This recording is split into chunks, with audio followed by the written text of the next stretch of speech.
As the weather warms up, so does our time outside. If you've been putting off your next home project, then Elite Renovations in Platte and Mitchell is ready to help. If you're looking to upgrade or update your roof, siding, windows, doors, and decking, they've got you covered. Interior trim, flooring, cabinets, tile, or drywall, they got the crews. Book a free consultation to discuss your options. Visit their website at elitereno-sd.com to get started with your summer project. The One Stop in Redfield is a friendly, family-owned business. We carry hot stuff, pizza, sandwiches, and more. Before you take a trip, or if you're just out and about, stop by and fuel up with Sinclair gasoline from E30 to E85. Use your Dino app for extra savings and your Pump and Save card for free stuff. Don't forget to visit the automatic car wash for that spotless shine. One Stop in Redfield is a proud supporter of all school sports and activities. Triatel is a telecommunications company that serves over 10 small communities. And just because you live in a small community doesn't mean that you can't get good service. For me, it's really important to be able to work remotely here in the country. If you live in the Triatel service area and you're looking for a good, reliable, high-speed internet connection, we've served our members for 65 years and we're going to be serving you long into the future. Hey farmers, don't have the time or the means to haul your corn to market? Contact Derek or Phil at NewGen Energy. They are receiving corn 6 days a week, and every Saturday from 8 a.m. to 3 p.m. is Farmers Only Haul Day. Located in Marion, South Dakota, NewGen Energy also sells distillers and corn oil. Call 605-648-2100 for all your corn needs, and check out their website at newgenmarion.com. That's NUGEN Marion.com. A better you starts closer to home, with people who understand your way of life and belong to your community. Primary care providers at Horizon Health know you and know how to help you stay well. We're here to keep you healthy and care for you through every stage of life, so you can keep doing what you love and make every day a better one. Schedule an appointment at horizonhealthcare.org. Whether you're pregnant or planning ahead, you and your baby deserve a healthy start. We offer a wide range of services such as advocacy, health screenings and education, care coordination and car seat safety, participant empowerment, referral services, and fatherhood support. To learn more about Great Plains Healthy Start, visit greatplainstravelhealth.org or call one of our 5 service areas today. Brought to you by Great Plains Healthy Start, so that the people may live. It might be time for you to strongly consider leasing bulls from Jorgensen Land and Cattle. Here's Cody. Well, it's a really good option to acquire some excellent genetics for an affordable price. It's become really popular. When you first hear about lease bulls, sometimes it may frighten a person. So this is a different ballgame. You know, there's a genetic program behind these bulls. These are bulls that have a genetic program and really are designed genetically to very nice calves. Call 1-800-548-BULL. At Lesterville Feed and Grain, they pride themselves on offering top-notch products at competitive prices. Whether you're looking for feed for your livestock or grains for your crops, they have you covered.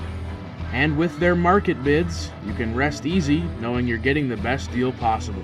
But it's not just about the products, it's about the service.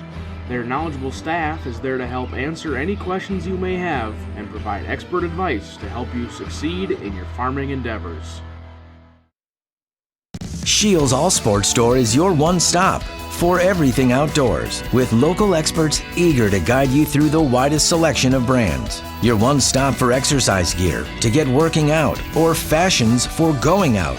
And your one stop for footwear in your size, your style, yours to take home today. Shields, employee owned, community minded, and like no place you've ever shopped before.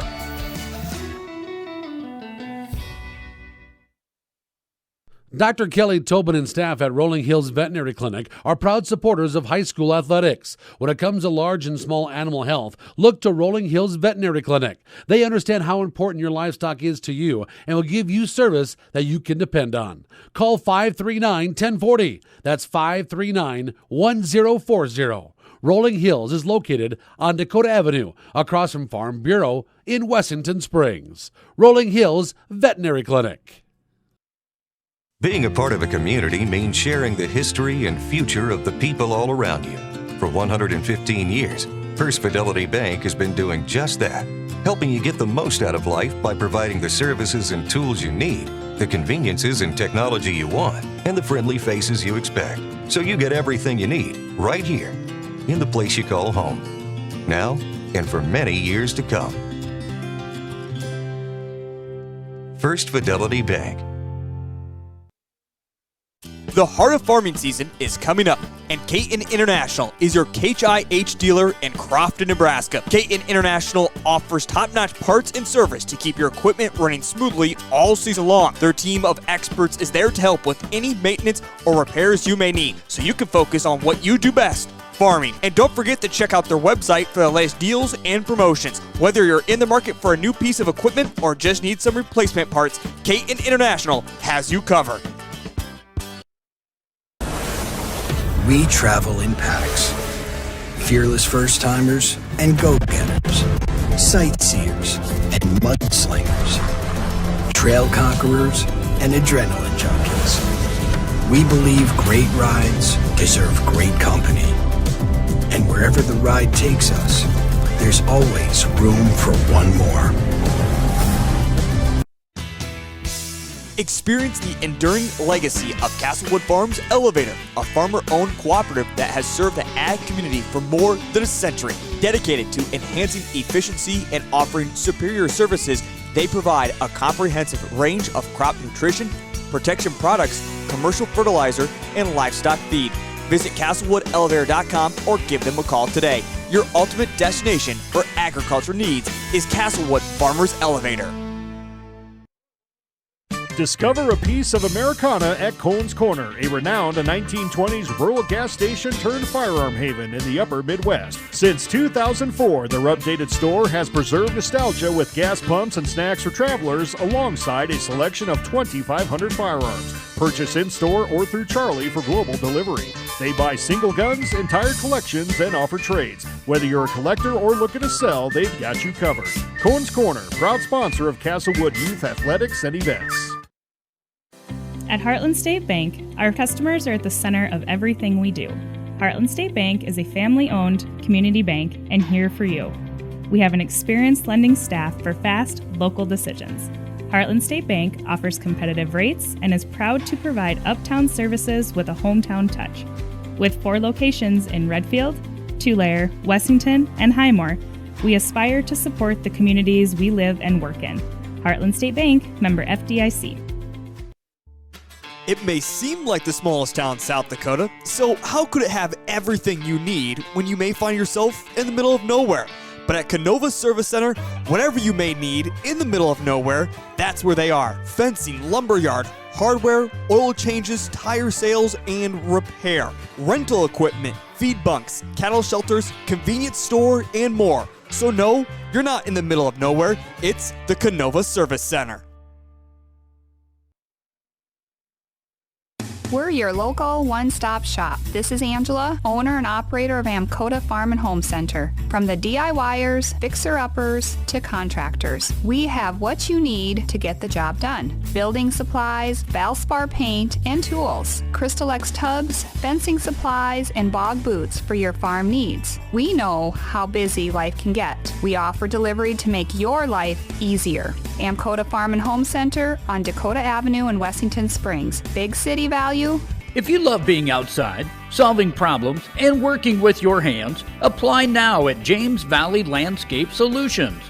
James Valley offers on-the-job training in all aspects of the green industry, with modern equipment and technology and competitive pay. Benefits include overtime pay, healthcare, dental, vision, and more. Apply now at jamesvalleylandscape.com or in person at 600 West Spruce in Mitchell. Mount Vernon Farmers Elevator is a proud supporter of the Mount Vernon Mustangs at the State Amateur Baseball Tournament.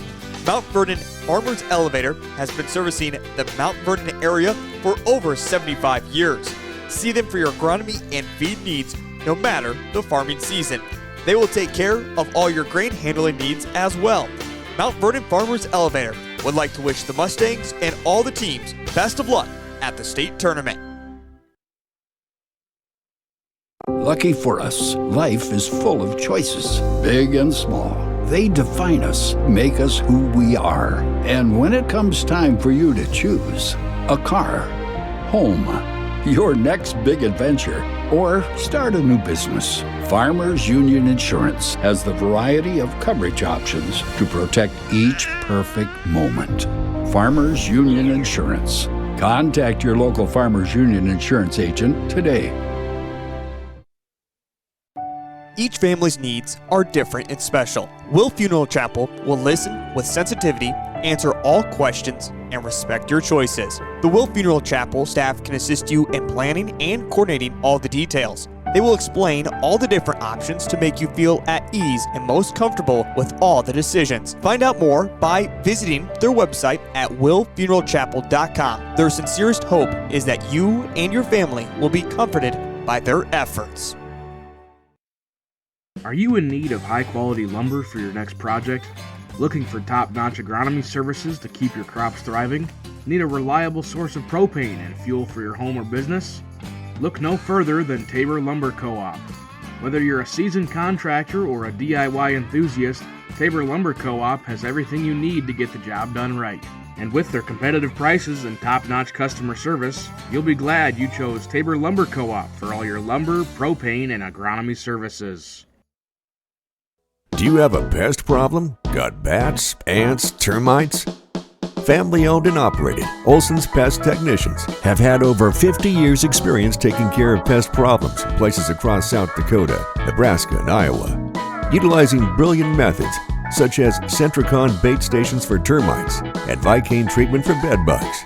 There's no pest too tough for Olson's Pest Technicians. If you have pest problems, call 800-KILL-BUGS. The right nutrition, animal health, and record management is key to having a profitable cattle program. That's why you want to work with the people at FarmCo, who will take the time to learn your operation and help you grow your business. We are your full-service agriculture provider of feed, seed, animal health, farm, and ranching equipment built on terrific service. Get to know FarmCo locally owned and serving you in Chamberlain, Platte, Winter, and east of Kimball at the Paragon. Visit us online at farmcosd.com. FarmCo, feeding your future. Agronomy Plus in Mitchell, Rock Creek and Howard, and Valley Station in Armour are your 100% locally owned team of agronomy experts. We offer Agronomy 365, which provides info in real time to make decisions that result in better, more profitable farming. We know you and your operation with service beyond compare. Get a jump on spring planning with Agronomy Plus in Mitchell, Rock Creek and Howard, and Valley Station in Armour. We are ag done right, the American way. You're committed to building relationships, to exceeding expectations, to serving your community. Choose a financial partner that shares your vision and your values. For 130 years, we've stood by South Dakotans. We've been there, we'll be there. Convenient, connected, committed. Bank West, member FDIC. C&B is proud to support our local farmers. Rooted in agriculture, we are committed to our customers. You can shop local with C&B, your John Deere dealer, providing you with new and used equipment, parts on hand, and service all year round. Our entire inventory is available to you online at DeereEquipment.com. C&B, proud to be your local John Deere dealer. Live Ticket TV continues to grow and bring you more sports coverage than ever before. And now, Live Ticket TV is happy to announce their partnership into college athletics with Dakota Wesleyan University. That's right, Tiger Nation. Live Ticket TV and DWU have teamed up to bring you coverage of all home sporting activities for the Tigers. If you'd like to advertise during these sporting events, give Live Ticket TV a call. Dakota Wesleyan University Sports, now on Live Ticket TV.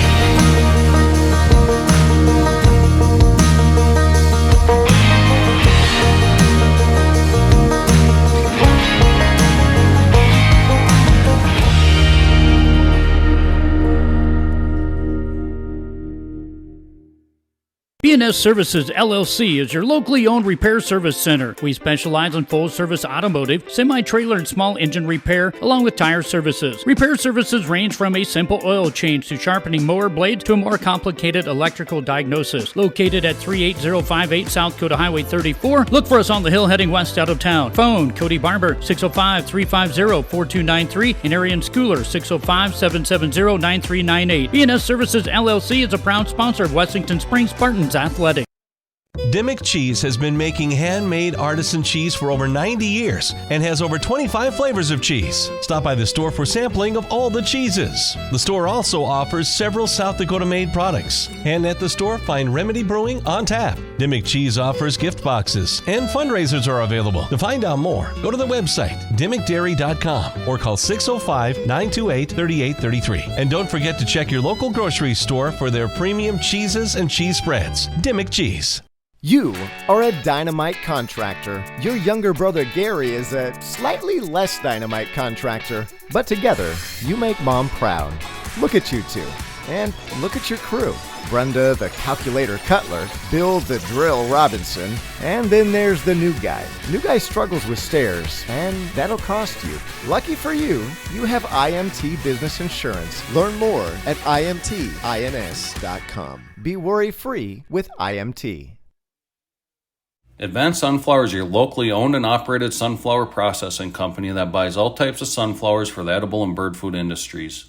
They market sunflowers domestically and internationally, so they have a wide range of options to get you the best price for your sunflowers. Most advanced sunflower contracts have an Act of God clause, so you don't have to worry if Mother Nature takes a toll on your crop. Give Jared or Danny a call to get you the most profit out of your sunflowers. A credit card that fits your lifestyle and saves you money. Why would you settle for anything less? A Dakota Land Federal Credit Union Visa will earn travel rewards, 1% cash back, and 9.90% annual percentage rate. The right rate and all the right features puts you right where you want to be. Stop by any convenient branch location or check us out online at DakotaLandFCU.com. Dakota Land, federally insured by NCUA. Out here, you learn that to keep growing, you have to keep changing. CHS and the farmers and ranchers we serve know all about change, because together we've changed agriculture. That's why we're the largest farmer-owned cooperative in the country. So farmers own the system they count on, with advantages at every step. From innovative tools that help crops grow, to grain processing expertise, to energy solutions, we create connections to empower agriculture.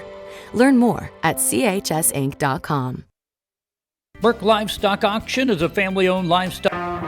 It's the 92nd annual State Amateur Baseball Tournament at Cadwell Park here on Live Ticket TV. Good evening and happy Thursday as we get you set for the round of 8. Only 8 teams remain, and by Sunday afternoon we'll have crowned a champion here on the State B side of the bracket. I'm Heath Nimke along with Tom Heisinger for this evening as we get you set for a doubleheader. Game number 1 features one team that has run-ruled both their opponents and another one that had to make a 5-run bottom of the 9th comeback as Dimock-Emery defeated Castlewood 8-7. And then coming up in game number 2 of the evening, it's the Cinderella team so far of this state tournament. The Hartford-Humboldt Wood Ducks take on the Platte Killer Tomatoes. That one coming up later on this evening. Otherwise, if you missed out on all the action yesterday and what has been going on the past couple of days, on the other portion of our bracket, the bottom half or the right side, if you will, Canova and Del Rapids PBR will take on each other, and also Winter Colomb and Garrettson punched their tickets last night to the round of 8 to play each other again coming up over the... Actually, that one comes up tomorrow before we get into the semifinal games and championship games over the next couple of days. Going back and looking at these two teams, again taking a look at the Larchwood Diamonds for this evening. They have run-ruled both of their teams, beating Burke on Wednesday evening on the opening day, 18-3, before bouncing back and getting another 10-run victory over Wessington Springs, 16-6. Combined in 2 games, 34 runs for the Diamonds team, while holding their opponents to just 9 runs total. On the opposite side, Dimock-Emery beat Lake Norton in the first round 7-2. As I just mentioned a moment ago, it was a 5-run bottom of the 9th that they were able to defeat Castlewood 8-7 to get into this matchup tonight against Larchwood versus Dimock-Emery. We're going to step aside. When we come back, we'll meet these two teams a little bit more and take a look at the starting lineup. That is on the way next on Live Ticket TV. Marketing Center in Burke, South Dakota. We are located in south central part of the state. Cattle sales are held weekly on Saturdays with approximately 65,000 of south central South Dakota and north central Nebraska's finest feeder and breeding cattle marketed annually. Mark your calendar for our September 21st fall calf and yearling sale. Sale starts at 9:30 with lunch to start at 11. Burke Livestock is a proud supporter of state amateur baseball. When it comes to sports bars, the Sports Center in Larchwood, Iowa has put themselves above the rest. They open bright and early, 7 a.m. on weekdays and 10 a.m. on weekends, so you can start your day off right with them. And speaking of starting your day off right, they have daily food specials that will have your taste buds jumping for joy. The best flatbread pizza in the area, top-notch burgers, and don't worry, they have the best salads as well. The Sports Center in Larchwood. If you haven't tried it yet, put it down as your next destination. Say there was a place, the perfect place for the everyday things you need to take care of around the house. The squeaky hinges and burned out bulbs. The toilets that run and faucets that don't. That perfect place wouldn't be a warehouse. It'd be just the right size. It would be an Ace. Around the block, what you need in stock, with people who know their stuff. Welcome to the Home Convenience Store. Ace is the place with the helpful hardware, folks. What started out back here at Cadwell Park as we get you set for game number 1 of our doubleheader tonight. Larchwood takes on Dimock-Emery to get to one of the tickets of the final 4 spots of the State B Amateur Tournament.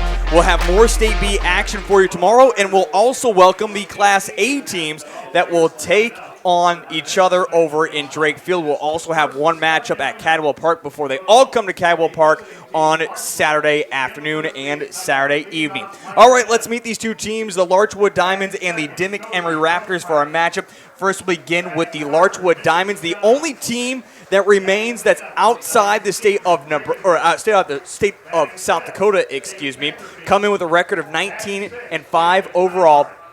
Keaton Gravengood is the manager. Again, looking back at the district tournament, they were state line champs, defeating Gregory to qualify. Here at the state tournament, as I mentioned earlier, defeated Burke 18-3 and also defeated Wessington Springs 16-6. On the opposite side, the Dimock-Emery Raptors, coming with a record of 18-12, coming out of the Sunshine District 5 as representative number 1, defeated Parkston Mudcats 11-5 to qualify one of those final games of the District 5. And then here in the state tournament, defeated Lake Norton 7-2 and also defeated Castlewood 8-7. Again, that amazing comeback from them. Let's get to our starting lineups. It's brought to you by Shields. Shields carries world-class brands and back every product they carry with their Shields guarantee. You can feel confident knowing you're purchasing the same footwear, apparel, and gears rely on. Taking a look at the Larchwood Diamonds, Michael Lynn will lead things off, followed by Cody Grosskreitz. Then it'd be batting third, Mitch Bashan. Batting fourth is Keaton Gravengood. Batting fifth, Chase Vanderfeed. Batting sixth is Jacob Kindhart. Batting seventh, Brett Rippetup. Batting eighth is Gavin Lorenz. And also batting ninth, Isaac Bombas. Brian Weedy is the pitcher tonight for Larchwood. For the Dimock-Emery Raptors, leading things off will be Drew Kitchens. Batting second is Peyton Nash. Batting third is Jason Schmidt. Batting fourth is Phil Johnson. Batting fifth is Sam Pischke. Batting sixth is Colton Plegman. Batting seventh, John Inquist. Batting eighth is Doug Sudbeck. And batting ninth is Chase Arn. Again, that is your starting lineups brought to you by Shields. We're going to step aside. When we come back, it's time for first pitch between Larchwood and Dimock-Emery. That is on the way next here on Live Ticket TV. A small community celebration has grown into an attraction that draws literally thousands of people each year. Mark your calendars for June 19th, 20th, and 21st, 2025 for the 75th Annual Tabor Check Days in Tabor, South Dakota. Check food, check music, and check hospitality await you in Tabor. Check Days is sponsored by the Tabor Chamber of Commerce and proudly supports the Tabor Bluebirds and Bonhomme High School athletics. Sun Gold Sports is proud to call Mitchell and Huron home. With over 50 years of experience, we are here for all of your printing needs. Whether it's for your business, school, or personal, we are your one-stop custom shop. Screen printing, embroidery, vinyl, banners, trophies, awards, and so much more. Give Steph a call at 605-770-6829. Sun Gold Sports of Huron and Mitchell. We print t-shirts. Say there was a place, the perfect place for the everyday things you need to take care of around the house. The squeaky hinges and burned out bulbs. The toilets that run and faucets that don't.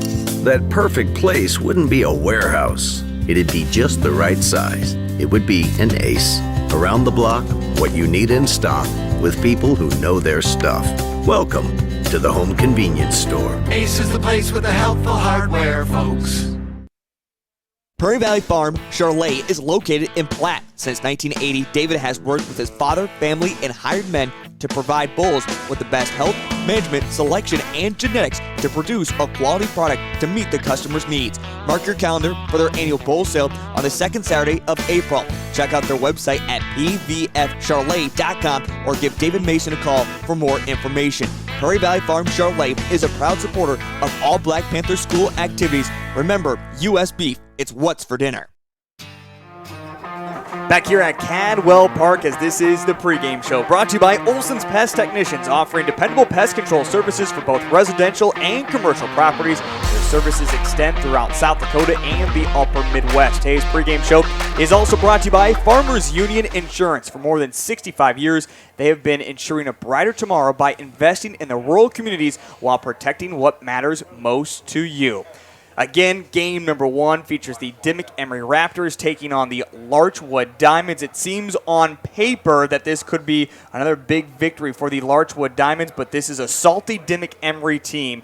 And let's bring in the second member of the broadcast tonight, Tom Heisinger, the head coach for Vermilion Baseball and also Post 1. Tom, you've gotten your opportunity to kind of catch up on both these teams and see what they've done so far in the state tournament. You also know a few of these guys from both sides. What should we expect in tonight's game? Yeah, I think you kind of said it. On paper, it looks like Larchwood has had definitely an easier run to get here. But knowing Dimock-Emery and the competition that they have to play, they'll probably be ready for this game. They got a really good pitcher on the mound tonight, Jason Schmidt. He's done a lot of good things for them. So I think it's going to be a dogfight. Yeah, I want to go talk a little bit more, as you just mentioned, Jason Schmidt, a chance to play with him back in your college days, if you will, so you kind of know a little bit of what he can bring for the Raptors. And then again, on the opposite side, we see Brian Weedy for the Larchwood Diamonds. What should we expect when looking more specifically at the pitching matchup? Yeah, Jason Schmidt, and just like you said, I knew him a little bit more in college. He played, I didn't, but yeah, he's been in a lot of big games before and knows what he's doing up there on the mound, so I expect a lot of good things from him. And with Larchwood, they've really solid amateur team from, ever since I can remember. So, again, they've played in a lot of big games, and I'll be surprised to see Weedy struggle, but I think it's going to be kind of a slow and low-scoring game for sure. Going into this matchup, Jason Schmidt comes in 0-2 overall. On the opposite side, Brian Weedy is 1-0. Again, the Larchwood Diamonds maybe haven't played as many games when it comes throughout the entire regular season as the Dimock-Emery Raptors. And something about the Larchwood Diamonds coming from the State Line League is they are very balanced when it comes to their pitching as well. So when you look at their stats, you maybe not get the best overall representation of how good they are pitching. The Larchwood Diamonds will be in their red jerseys tonight, white pants. The Dimock-Emery Raptors in their black jerseys, white pants tonight. It is a beautiful day here at Cadwell Park, along with our producer, Cole Larsch, our cameraman, Charlie Preen. Again, our color man for this evening, Tom Heisinger. I'm Heath Nimke. We have plenty of baseball coming up for you. Again, game number 2, the Hartford Humboldt Wood Ducks taking on the Platte Killer Tomatoes, as the second pitch is high, and the count is 2-0 to the first batter, which again is Micah Lynn, the center fielder. We'll see Cody Grosskites, the shortstop, and Mitch Pashan, the right fielder, all due up for the Diamonds here in this top of the first. Quickly a 3-0 count. Tom, what are we seeing right away from Jason Schmidt? Yeah, struggling to find the zone right here. He's been close, just missing, up a little bit, but I'm assuming that he'll settle in. This pitch is going to come in for finally a called strike, as usually that one always is a called strike when it's 3-0. Yeah, he definitely took a little off right there and just kind of looked like he was a little more comfortable, and we'll see if he grows from that. 3-1, this one's going to be slapped out into right field, and it's going to fall in for a base hit right in front of Inquist, the right fielder, and the Larchwood Diamonds, just like they have done so far this state tournament, able to get the leadoff batter aboard, and they have something cooking right away in the top of first. How important is it for Jason to get comfortable in this game for the Raptors? Yeah, I mean, he'll definitely have to settle in, this deep in the tournament. I'm guessing that there's not a lot of fresh arms out there for Dimock-Emery, and they're looking for him to go, deep into the ballgame. So he'll need to settle in here and take the outs when he can get them. And now trying to lay down a bunt, third base line. Tom, something when it comes to Vermilion baseball, something I know you preach really well, is playing small ball. What do you think about the early trying small ball from here from the Diamonds? Yeah, I'm a little surprised. I don't watch a ton of amateur baseball, but I think in 9-inning games, there's usually not a whole lot of sack bunting in the first inning. But Larchwood, they have their philosophy and they know what they're doing up there. So a lot of times it's important too to jump on the board early. So if they can get a first inning run here, sometimes that can spark a whole team. Again, Cody Grosskreitz is up to bat. He does have 4 hits already here in the state tournament. He's getting on base at 50%. We always talk about maybe these stats coming into the state tournament. We're now at that point that we can start looking at stats throughout this state tournament a little bit more and just see how impressive both these teams have been. The count is 0-2 to Cody with a runner on first base, and he slaps at this one, and it's going to go down the left field line. Foul. Tom, I hope you didn't park your car over in that direction at all. Nope, I was smart. I parked a ways away, so I had to take a little walk into the park, but I'll definitely do that walk instead of having to replace a windshield. 0-2 still the count after the foul ball. As Spencer Bewley, our cameraman, is back. Getting a couple onion burgers, the 0-2. This one is inside, 1-2 the count. You going to get yourself some onion burgers after the ball game? You know what? I'm trying to stay away from that stuff, but I can smell it right now, so I don't know. I might have to walk over there and get one towards the end of the game. Of course, it's always a tradition here at the state tournament. Some of these guys up here eat quite a bit, if you will. It's hard to say no to those things, those onion burgers. Yes. Exchange Club classic, if you will. 1 ball, 2 strikes, the 1-2 pitch. This one looked at low, 2-2. Something else we're also seeing from Jason Schmidt is maybe not necessarily working quickly, being very methodical about his time on the mound. What do you think about that early in this game? Yeah, you know what? I was just thinking about that this at-bat has seemed to be taking a while, but he's trying to find his rhythm and get a little momentum into each pitch. So I think he's just doing what he has to do. But we got a tough at-bat here, too. Fallon pitches off. 2-2 remains the count. Again, we talked about Jason Schmidt gets to start on the bump tonight. 30 1/3 pitches coming into this state tournament. He has played in 7 games.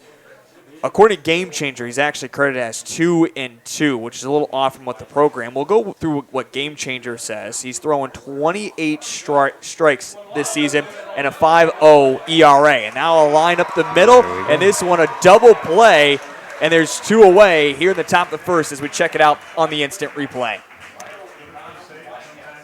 Man, that happens every time. It seems like if you're a coach or a manager and you're thinking, should I bunt or should I not? And you decide not to bunt, and you ground into a double play. It seems like it happens more often than not. Good play there, though, by the Dimock-Emery Raptors to turn it. Yeah, just what they needed. Hard hit ground ball right at the shortstop. You'll take those all day. So we're given the Jason Schmidt stats. Again, it was mentioned just over a 5 ERA and just under a 2 whip. And now the first pitch that Pashan sees pops it up in the air. It's driving towards Kitchens, and he'll catch it for the 3rd out. So the Larchwood Diamonds are able to get the leadoff batter aboard, but not able to get anyone to second base. And we move to the bottom of the first. It's 0-0 Bottom of the first comes up in just a moment on Live Ticket TV. Located in the heart of Mitchell, Blarney's is your one stop for mouth-watering food, refreshing drinks, and your latest sports action. Fans, it's state amateur baseball time, and Blarney's is your pre- and post-game destination. Whether you're finishing up the early game and need a spot to eat for lunch, or celebrating a late-night victory, stop in at Blarney's and keep the party going with cold, refreshing drinks. Blarney's Sports Bar and Grill, a proud supporter of the state amateur baseball tournament. From your innovative attachment solutions provider for over 40 years, MDS Manufacturing.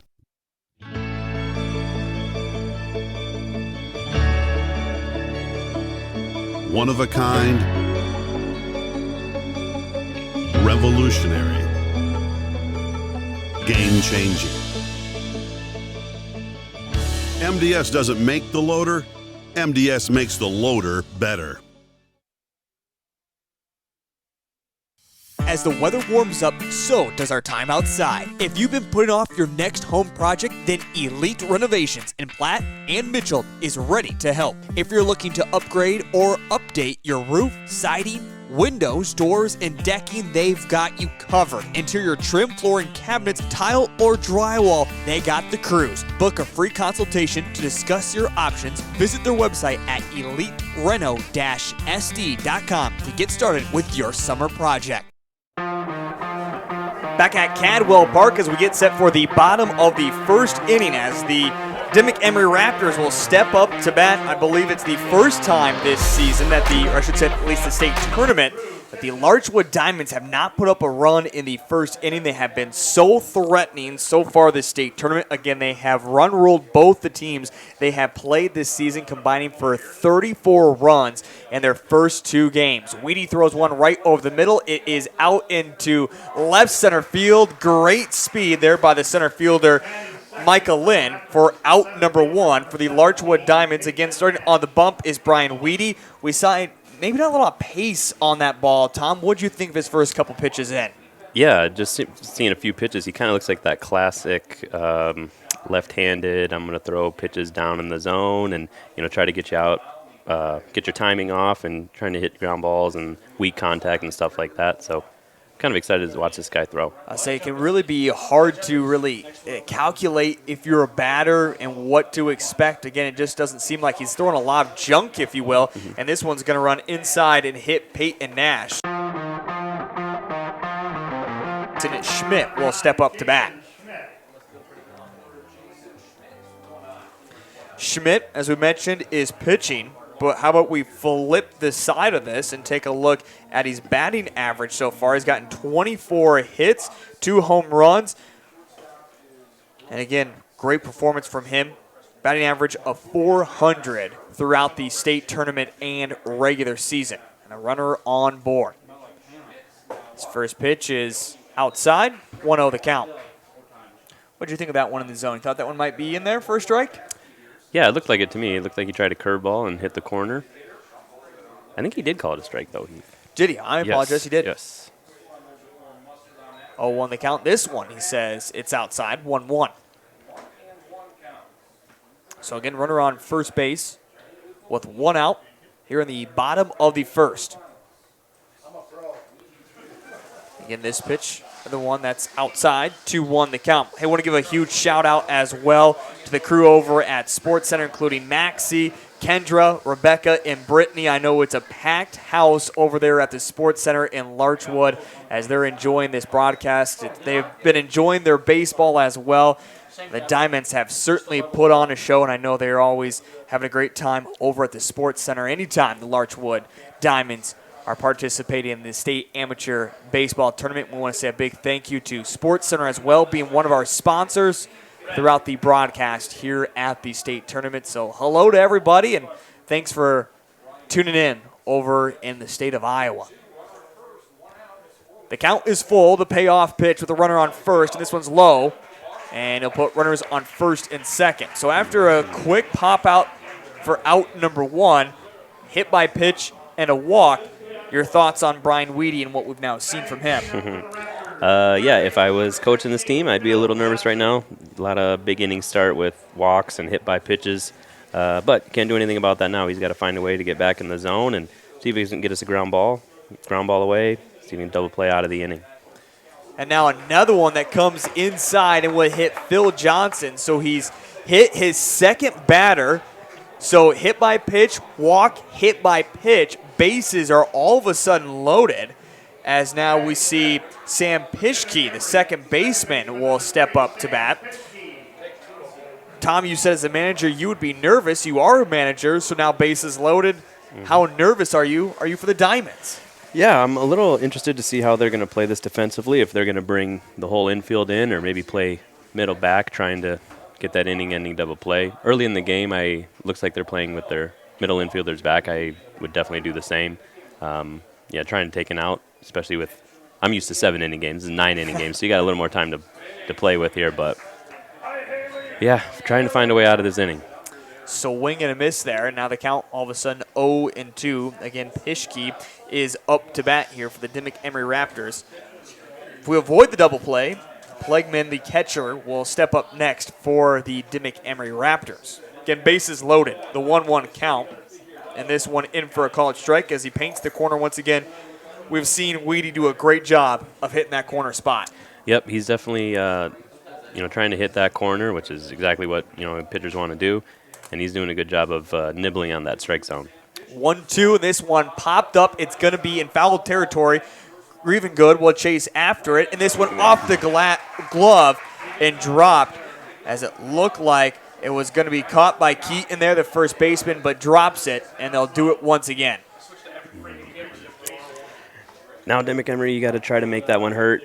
Kind of got some extra life there, trying to put a ball in play and at least score a run.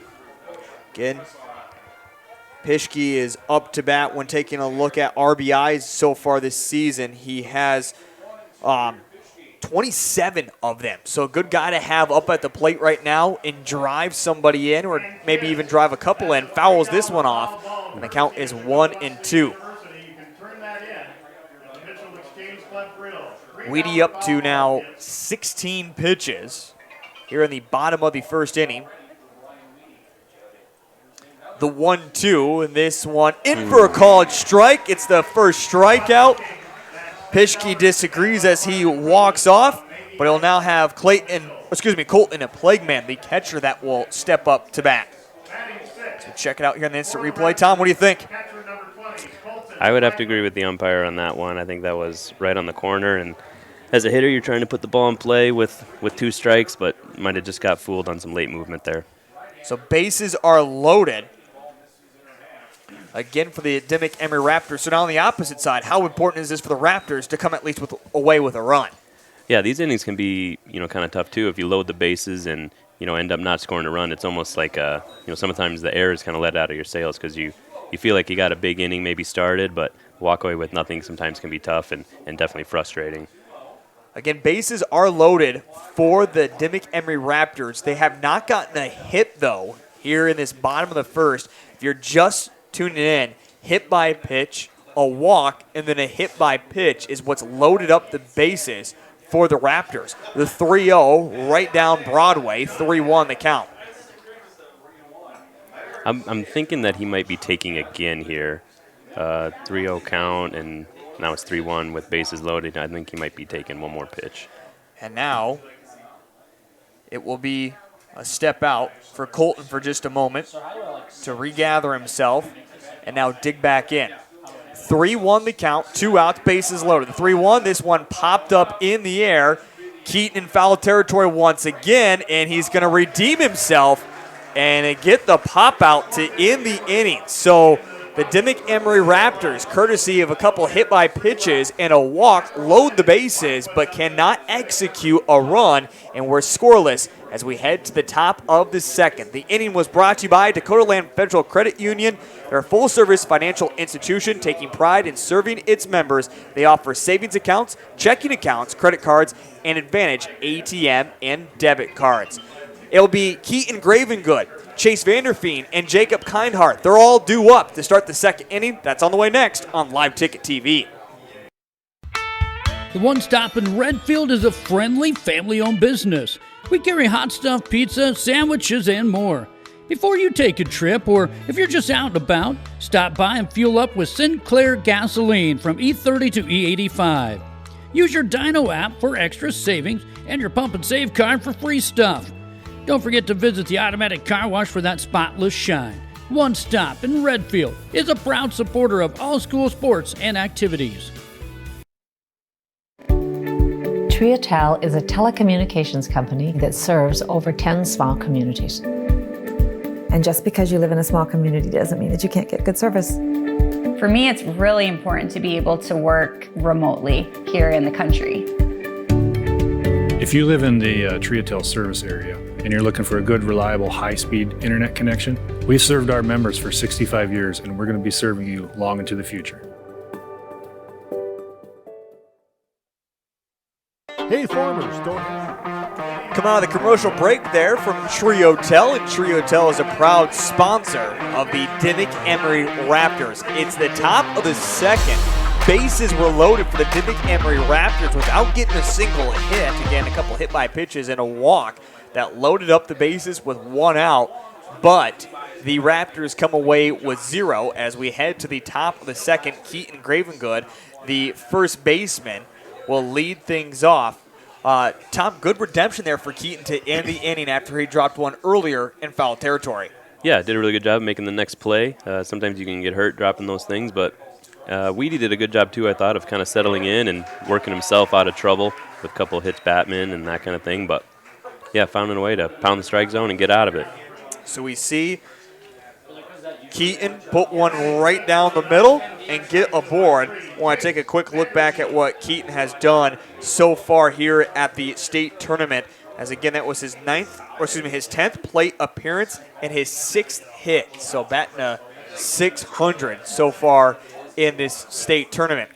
Now up to bat, it'll be Chase Vanderfeen who steps up to the plate. Chase does have 3 hits. In fact, his number is a little bit on the lower side. Has 1 single, though, and 2 doubles out of his 3 hits. So he's hitting for power, if you will. Makes contact with this one, fouls it off, 0-2 the count. And I got to think here towards the bottom of the order that Vanderfeen is trying to move that runner over any way he can. You know, ground ball, bunt, anything like that, trying to get that runner into scoring position. This one outside, 1-2 the count. Tom, when last were you here to Cadwell Park? Had this been the first time you've seen all the new updates here at Cadwell Park with the new booth and the awning over top? Yeah, you know what? I think the last time I was here was amateur tournament in 2021. So it's been a couple summers, and I'm glad to be back. Yeah, this is great. Again, Tom Heisinger, head coach for Vermilion Post 1. Do we call you a coach or a manager, if you will? I like coach. I have the kids call me coach and that kind of thing, but manager makes me sound a little smarter, so I'm cool with either one. This one popped up in foul territory, and it's going to be caught there by Doug Sudbeck, the first baseman in foul territory, for out number 1. Now it'll be Jacob Kindhart, the DH, who will step up to bat. Again, if you're curious, I know you are, Tom, let's go over what Jacob has done so far in the state tournament. This will be his 11th plate appearance. He's gotten 4 hits so far through 2 games as the first pitch comes in for a called strike.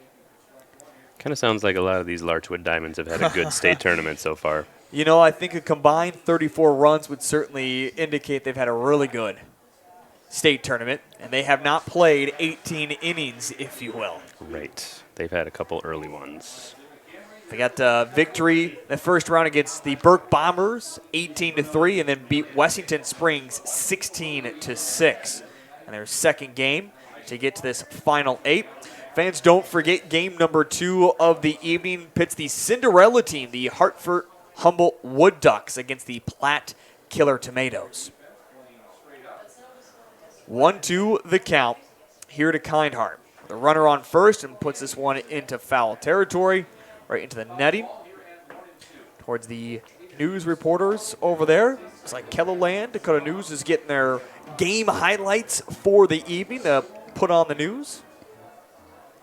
Got to. There's nothing bigger than South Dakota Amateur Baseball Tournament, right? And it's that downtime that we got really no other sports going on at the moment.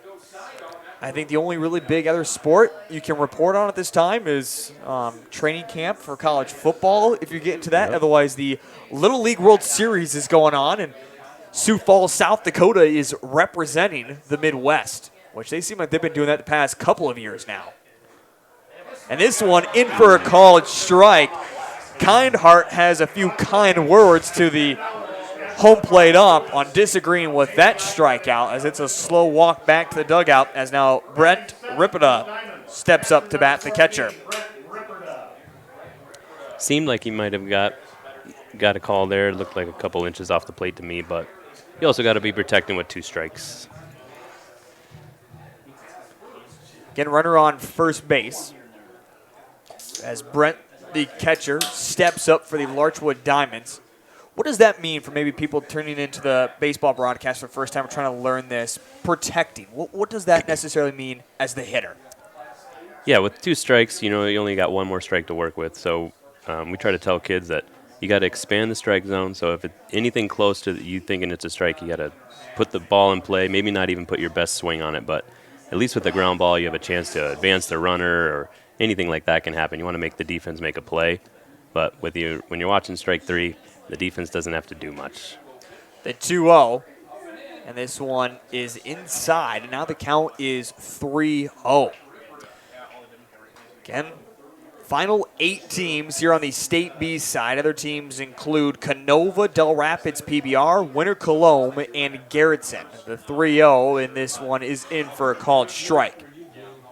Coming up in the bottom of the second, we'll talk more about the final 8 teams, if you will, get Tom Heisinger's opinion on who he thinks could win this one all. With some big common names still remaining. A swing and a miss, and all of a sudden the count is full with the payoff pitch and 2 outs.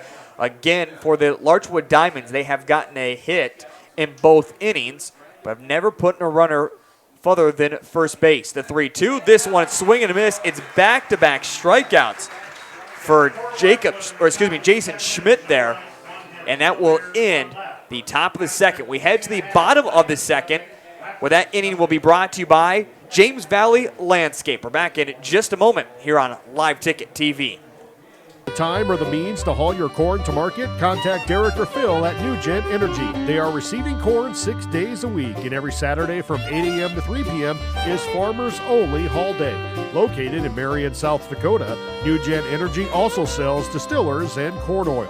Call 605-648-2100 for all your corn needs, and check out their website at newgenmarion.com. That's N-U-G-E-N Marion.com.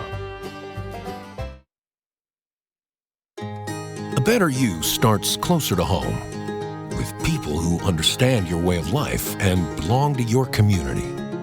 Primary care providers at Horizon Health know you and know how to help you stay well. We're here to keep you healthy and care for you through every stage of life, so you can keep doing what you love and make every day a better one. Schedule an appointment at horizonhealthcare.org.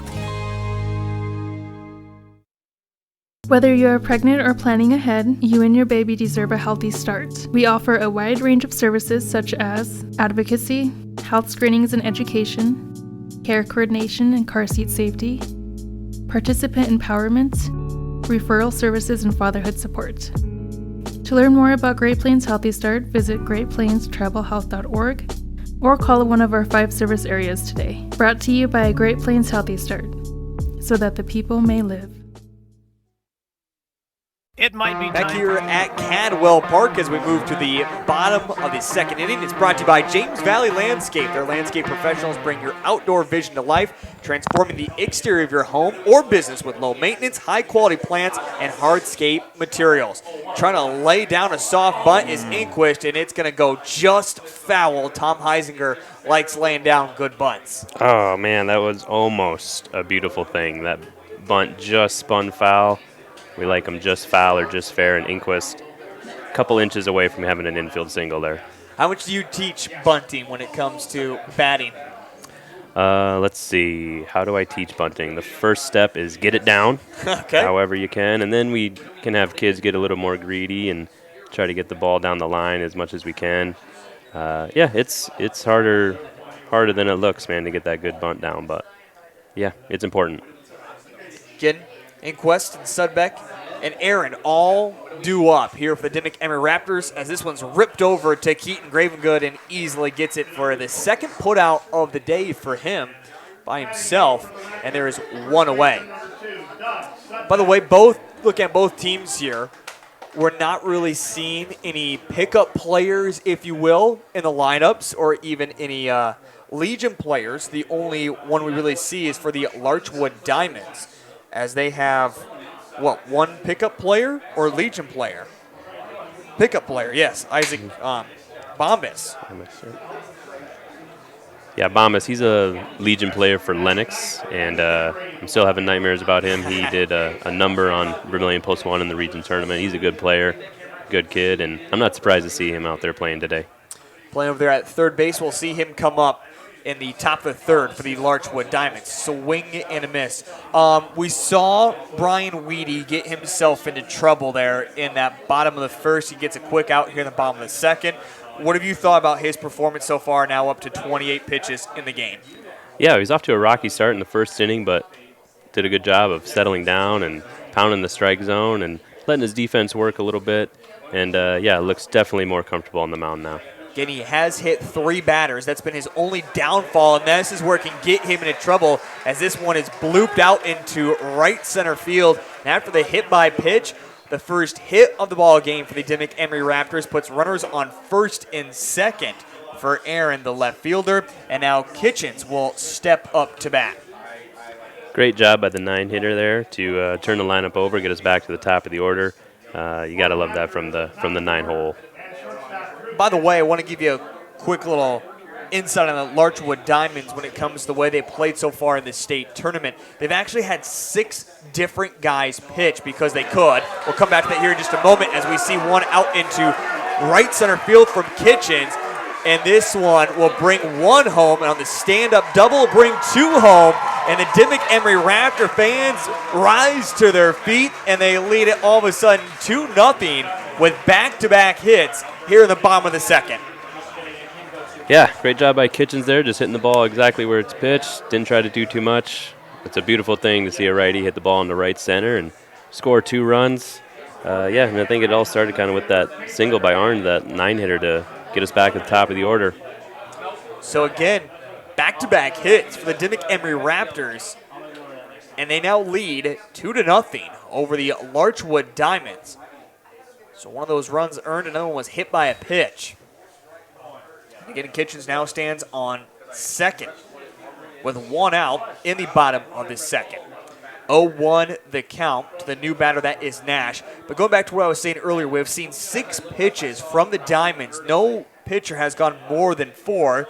This is all due to rotation to keep guys fresh, to make sure they have them later on for this state tournament. And now a pitch that gets wild and advances the runner over to third on the wild pitch for Kitchens. Tom, we just said Weedy looked comfortable here to go this bottom of the second, and things have gotten a little, all of a sudden, out of hand for him. Yeah, I'm hoping I didn't just jinx him, but he's been struggling the last couple of hitters here with 2 singles, and now we see a wild pitch. He looked more comfortable, but credit to Dimock-Emery. They're putting the ball in play and putting good swings on it. Again, Weedy has not thrown in the ball game, or I should say at least in the state tournament. I apologize. This is the first time that we have seen him. And this one comes in for a called strike. That's another strikeout for Brian here in the ball game, as that is now his second strikeout for the Larchwood Diamonds. As now we will see Jason Schmidt, the pitcher, step up to bat. Yeah, no let up here. Now you got to face the 3-hitter, runner at third. Inning's definitely not over. Job is not done. 18 RBIs for him throughout the regular season, district tournament, and here in the state tournament. Has a chance to bring in another one. And this one fouled, and the count goes 1-1. As mentioned, this inning also brought to you by Trio Telecommunications, a proud sponsor of the Dimock-Emery Raptors. Also, we want to say hi to everyone over at Bridgewater Emory. This is exciting to have Bridgewater Emory sign on part of the Live Ticket TV family when it comes to high school sports, a new school that joined just this past summer, which will now expand to over 90 schools throughout the state of South Dakota. This one in for a called strike, and deuces are wild. 2 balls, 2 strikes, 2 outs. Runner on third. For Schmidt, trying to bring in another run. The 2-2, this one is out into center field. Lynn is not going to get to it in time, and Kitchens will take the Sunday stroll to home, and the Dimock-Emery Raptors lead it 3-0 over the Larchwood Diamonds. Great job by Schmidt there. 2 strikes. He got a curveball and didn't do too much with it. Just flipped it out with end of his bat almost. But whatever you got to do with 2 strikes, 2 outs, pass the baton to the next guy. And now the timeless Phil Johnson will step up to bat. Batting over a 400 coming into this state tournament. There's a conversation on the mound. Always love getting more of an insight. Tom, what are you saying to your pitcher right now as the manager? Well, you're going out there and you're just trying to calm him down. And I think the thing that I always try to do here is just remind the pitcher that, he's 1 pitch away from getting out of it. And it was tough the first couple parts of the inning, but remind him that he's good and he can trust his stuff, and we got his back, the defense got his back. So just trying to pump him up a little bit, give him a little more confidence. Are you saying jokes out there, or is it just more a little bit on the serious side? What's your approach to it? I'm not a big joke teller on the mound. I think sometimes kids can kind of see through that. That's maybe more of an assistant coach job, but I just try to get out there and maybe remind, who's at the plate, how good of a hitter is he, and how we can get him out and that kind of thing. Try to relax him, but I'm not much of a comedian on the mound. Okay. And now stealing is Schmidt. Throw over to second. Good play there, but he's in safely. So Schmidt able to steal second. I will also say, as we take a look back here on the instant replay on the steal, a swing and a miss there from Phil Johnson, and the tag comes down. It was close, but it looked like it was in time. I think he just got in there. Yep, good jump from Schmidt. That's tough sometimes with a lefty on the mound. It's a little harder to get a good jump from first, but he swiped it. Phil Johnson smacks this one over to Keaton Gravengood, and it's going to be foul, though. As I don't know if Phil Johnson would have ran a whole lot down the line. I think he was going to say, I'm done. What do you mean? He just scored on a walk-off single from second the other day. He's still got faster than he looks, maybe. Yes. Now, he might be the first one to tell you that he's not, but. Yeah. You generally don't want him on the bases late in the game, but that walk-off the other night was pretty cool to see. The 1-2, this one over to the second baseman. Chase throws to Keaton, and there is the 4-3 putout for the final inning. But for the Dimock-Emery Raptors, they place 3 runs on now 3 hits for the ball game, and they lead it 3-0 over the Larchwood Diamonds. The Diamonds looking for their first run of the ball game. We'll see if they can do it. Top of the third comes up next on Live Ticket TV. Strongly consider leasing bulls from Jorgensen Land and Cattle. Here's Cody. Well, it's a really good option to acquire some excellent genetics for an affordable price. It's become really popular. When you first hear about lease bulls, sometimes it may frighten a person. So this is a different ballgame. There's a genetic program behind these bulls. These are bulls that have a genetic program and really are designed genetically to very nice calves. Call 1-800-548-BULL. At Lesterville Feed and Grain, they pride themselves on offering top-notch products at competitive prices. Whether you're looking for feed for your livestock or grains for your crops, they have you covered. And with their market bids, you can rest easy knowing you're getting the best deal possible. But it's not just about the products, it's about the service. Their knowledgeable staff is there to help answer any questions you may have and provide expert advice to help you succeed in your farming endeavors. Shields All Sports Store is your one-stop for everything outdoors, with local experts eager to guide you through the widest selection of brands. Your one-stop for exercise gear to get working out or fashions for going out. And your one-stop for footwear in your size, your style, yours to take home today. Shields, employee-owned, community-minded, and like no place you've ever shopped before.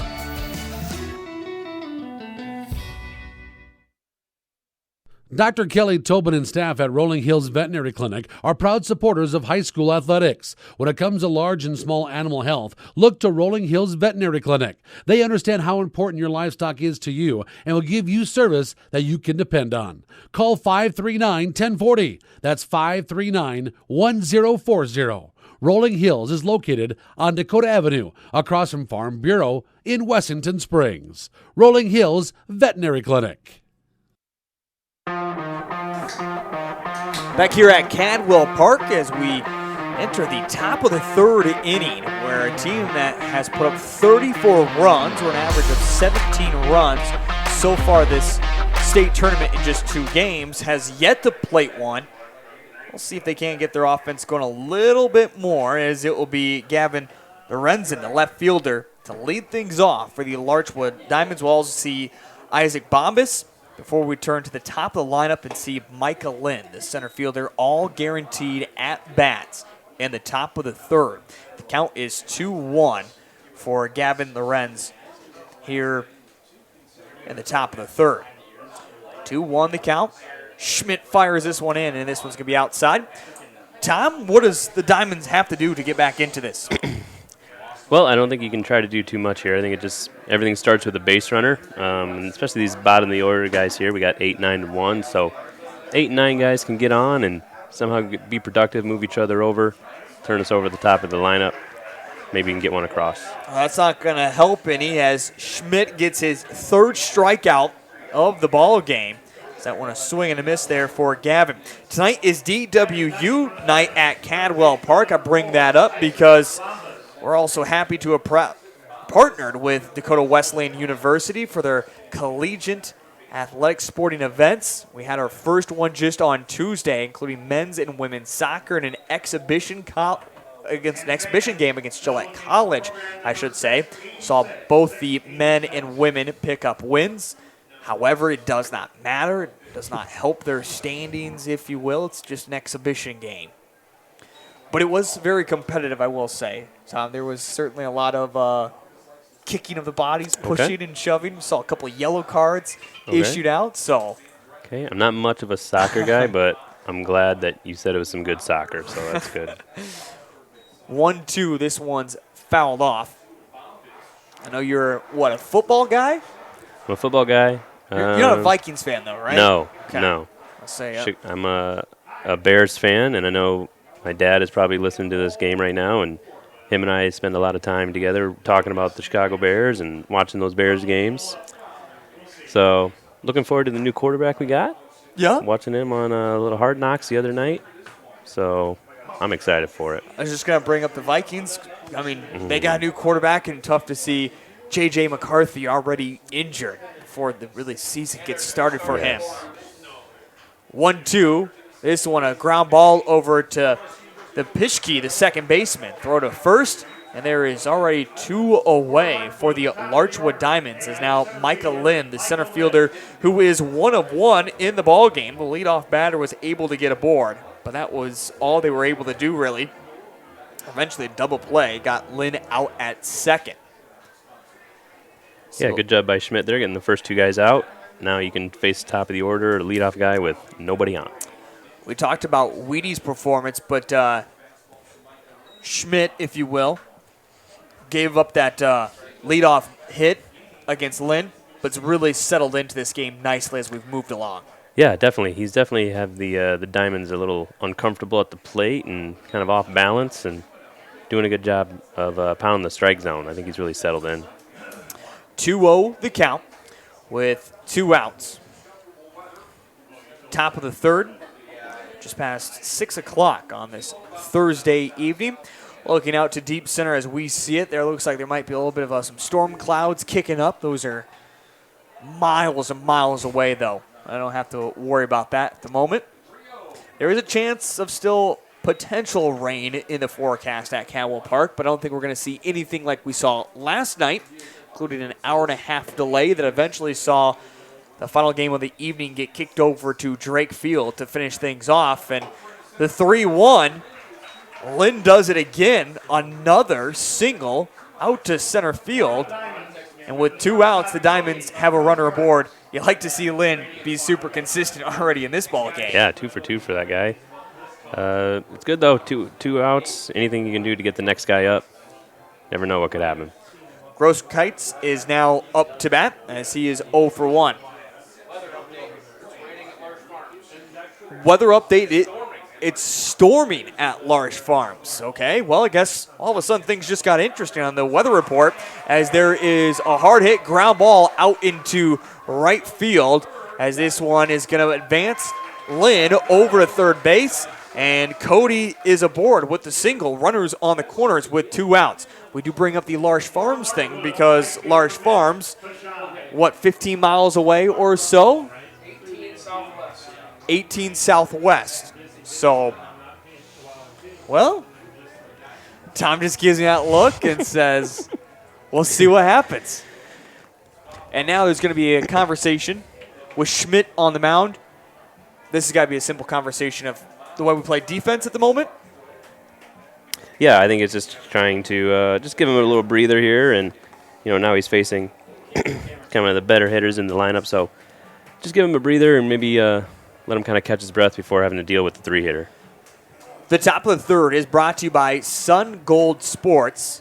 They have 3 different processes in which they can provide custom clothing, including screen printing, embroidery, and vinyl printing. Contact them for your T-shirt needs. Sun Gold Sports here in Mitchell, South Dakota. Conversation has gone on long enough. They break it up. Probably also reminding each other how we're going to handle first and thirds here. If we got a runner on first trying to steal second, or runner leaves early, any of that kind of stuff. Just making sure everybody's on the same page. Play the small ball, if you will. Again, Grosskreutz over there on second base. See if we can't bring you, has he stolen yet here in this state tournament? He has, twice. Okay. And there, how about make it number 3? Yep. They just said, all right, we're just going to let him take second, and we'll try to get the hitter at the plate. We also brought up that little cell there. As you can see where the Larch Farms is getting rained on. We're going to be just fine. Right. Just fine. Those storms are going to miss us completely. So runners again third and second with the 3rd stolen base of the state tournament for Cody Grosskreutz. And again, Mitch Pashan, the right fielder, is up to bat. It's called a defensive indifference, if you will, on Cody Grosskreutz getting to second base. 1 ball, 1 strike. Pitch outside, 2-1 the count.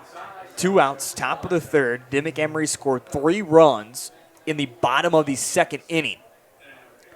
Looks like Schmidt is going to his breaking ball a little bit more here. 2nd time through the order, especially with the 3-hitter up. Might need to see something other than just a fastball. 3-1 now the count with 2 outs. Again, Pashan here in the game is 0 for 1. He was the one that put into a double play to end the top of the 1st. And now sees the 3-1 for ball 4. And bases are loaded with Keaton Gravengood, the first baseman who's up to bat. We talked about Keaton, what he's done so far in this state tournament. Again, batting just over a 500. And with bases that are loaded, does also have 2 RBIs here at the state tournament. Sees the first pitch, takes a high swing at it. 0-1 the count. Yeah, and this all started with 2 outs, too. You never know. Sometimes it just anything can spark you. Any way you can get on might lead to a big inning. Well, we saw that for Dimock-Emery. Last time out against Castlewood, it seemed like they were down to their final one and able to get something going. And this one is going to be just fair down the third base line. Here comes 1, here comes 2. It's 3-2 off of the single. Check it back out here on the instant replay as it just went fair. Trying to switch over the camera there, might have missed it, but again, a couple different umps there right on top of it to call it fair. And a great single for Keaton to drive in 2 runs and make it 3-2. Yeah, just what the doctor ordered right there. Hard hit ball down the line, allowing both runners to score. Chase Vanderfeen steps up to bat. Yeah, now you got runners at the corners again, so another kind of dangerous situation. This pitch in for a called strike. Chase, by the way, is 0 for 1 here in the ball game. He does also have 2 RBIs himself. Again, only 3 hits, though, for this state tournament. The 0-1, this one is swing and a miss, and now the count quickly 0-2 as Schmidt looks for his 4th strikeout, up to 56 pitches here in the ball game. Yeah, it seems like he's been getting ahead of the last couple of hitters, but they've battled. And this one is going to be a stolen base by Keaton Gravengood. Maybe a little surprised to see Keaton go there, as he's not a guy that's known to really steal the bases a whole lot, but is going to be able to do so. That is his first stolen base of the state tournament, and now a foul ball.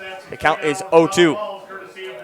Yeah, those first and third situations can be kind of tricky sometimes. They're hard to defend. You know, do you want to throw the ball around the infield and risk the chance of the runner scoring from third, or let the guy steal second too? So those can be tricky.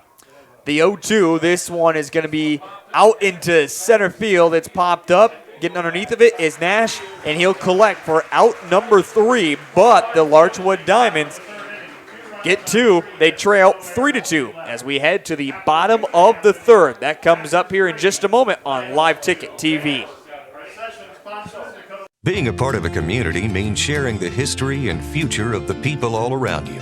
For 115 years, First Fidelity Bank has been doing just that, helping you get the most out of life by providing the services and tools you need, the conveniences and technology you want, and the friendly faces you expect. So you get everything you need right here in the place you call home, now and for many years to come. First Fidelity Bank. The heart of farming season is coming up, and Caton International is your HIH dealer in Crofton, Nebraska. Caton International offers top-notch parts and service to keep your equipment running smoothly all season long. Their team of experts is there to help with any maintenance or repairs you may need, so you can focus on what you do best, farming. And don't forget to check out their website for the latest deals and promotions. Whether you're in the market for a new piece of equipment or just need some replacement parts, Caton International has you covered. We travel in packs. Fearless first-timers and go-getters.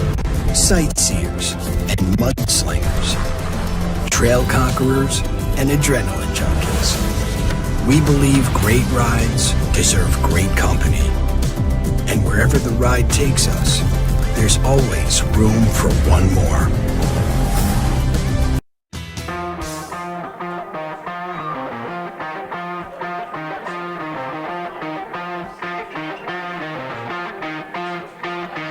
Back here at Cadwell Park, let's move to the bottom of the 3rd inning.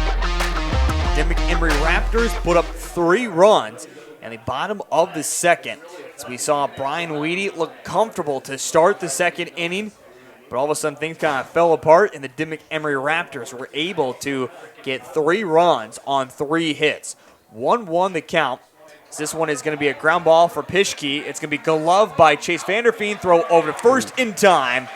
You like that one, Tom Heisinger? Yeah, that was a good play. That was good baseball, good defense by a second baseman, and good hustle down the line from Pischke. So, yeah, that was fun to watch. Bottom of the 3rd is brought to you by RDO Equipment. Discover a wide range of John Deere and Vermeer equipment at one of their RDO store locations, offering top-notch machinery solutions for ag and industrial work. As now stepping up will be Colton Plagman. Plagman is 0 for 1 here in the ball game. The 1-0, this one in for a called strike. Tom, is this also your first time behind a mic calling a baseball game? Have you ever done this before? I have not done this before, and I got to thank you, Heath. I was kind of messing around when I was talking to you earlier this summer about calling a game, and we made it happen, and I couldn't wait to do it, so I'm glad to be here. I say you seemed like you were curious at least about it, and I was like, we can make something happen. Yeah, you know, I haven't been able to make it up to the state tournament last couple of summers, so this made a good excuse to come up here and get behind the mic and watch some good baseball. And it's certainly been a good baseball game so far, as we just saw Plagman ground out over to the shortstop. And now stepping up to bat will be number 13, Josh Inquist, the right fielder for the Dimock-Emery Raptors. So our cameraman is having a little bit of a spaz fit over here. The 0-1, this one's deep back to right field. It's back, it's back. It's going to be dropped. It's going to be an error, and it's going to go all the way to third base as it's bobbled some more, and baseball finally picked up. If Inquist would have stayed on his feet, that might have been an in-the-park home run because of the way that was dropped, getting it over to third, and with the speed he had. But you'll take the error and get all the way to third base if you're the Raptors.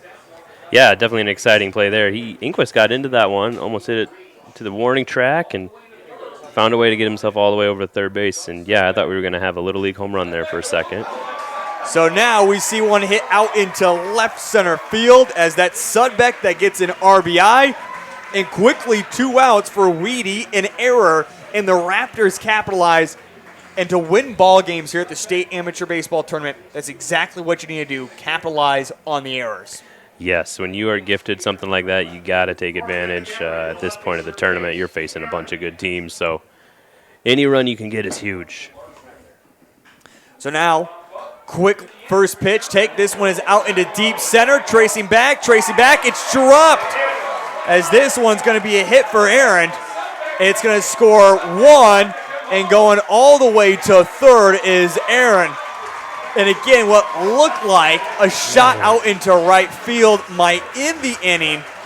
The Dimock-Emery Raptors have plated 2, and they now lead it 5-2 as Doug Sudbeck. I think that might be all the running he's got for himself tonight. That is one thing that's the reason why I love amateur baseball, is watching a guy who probably has grandkids running around somewhere scoring from first on a ball hit to dead center field.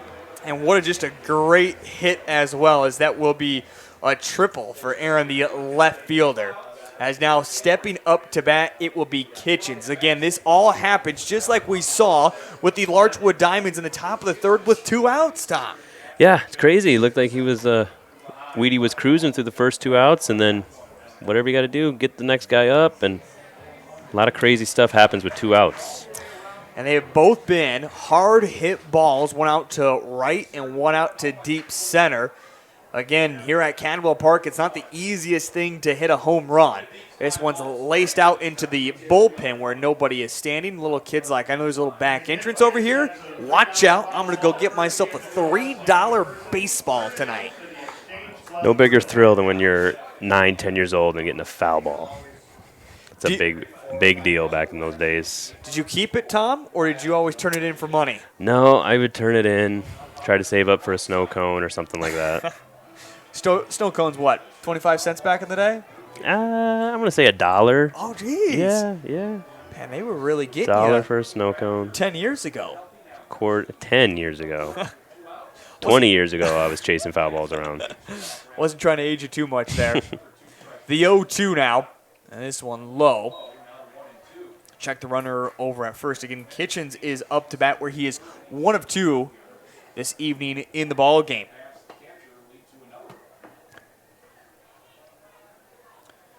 Two runs in the bottom of the third. Again, with 2 outs, these have all come out. Hey, big shout out as well to the Raptor legend Gary Earl, who served a shredded beef taco bar with all the fixings before, and he's going to do it again after the game here for the Dimock-Emery Raptors for a tailgate at Cadwell Park. Really cool to see him put that on for the players and for the fans. It's been another jam-packed evening here at Cadwell Park. But again, shout out to Gary Earl for putting that on. 2 balls, 2 strikes, 2 outs. We did also get an onion burger up here for Tom Heisinger to eat that he felt obligated to eat, right, Tom? Let's call it that. Well, I mean, I didn't hesitate on eating it, but I did say I was going to try and stay away from it, but that's the service you get here at Cadwell Park. Onion burger anytime you want. So We spoke it into an existence, if you will. Count is now full with 2 outs. Runner on third. Weedy trying to end this inning. This one's going to be popped up to left. It's in foul territory, giving a hard chase to it is Gavin Lorenz, but it's going to fall foul, and we'll do it once again. Getting Weedy up to 64 pitches. I got to imagine that Larchwood is maybe thinking about getting somebody loose in the bullpen and who to send down there. I think especially here if Kitchens reaches. 3-2, 2 outs. Weedy kicks and fires and trying to reach on this one. And again, we call that, Tom, you mentioned earlier, protecting. Protecting, staying alive, fighting, whatever you got to do. You want to see as many pitches as you can here. So Kitchens will step out for a moment, and we'll also get a new ball that went over the head of Weedy. Didn't try to catch that either. He's like, what was that? Nope. And I don't blame him. He's got to save all his energy for pitching. He can't be jumping around on the mound trying to catch baseballs coming in from the dugout. So we reset Kitchens. The full count pitch. This one going to be slapped over the shortstop.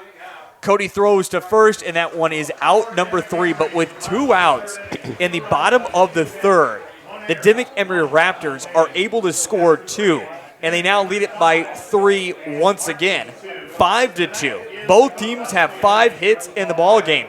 We go to the top of the 4th inning. It'll be brought to you by Horizon Healthcare. That comes up here in just a moment on Live Ticket TV.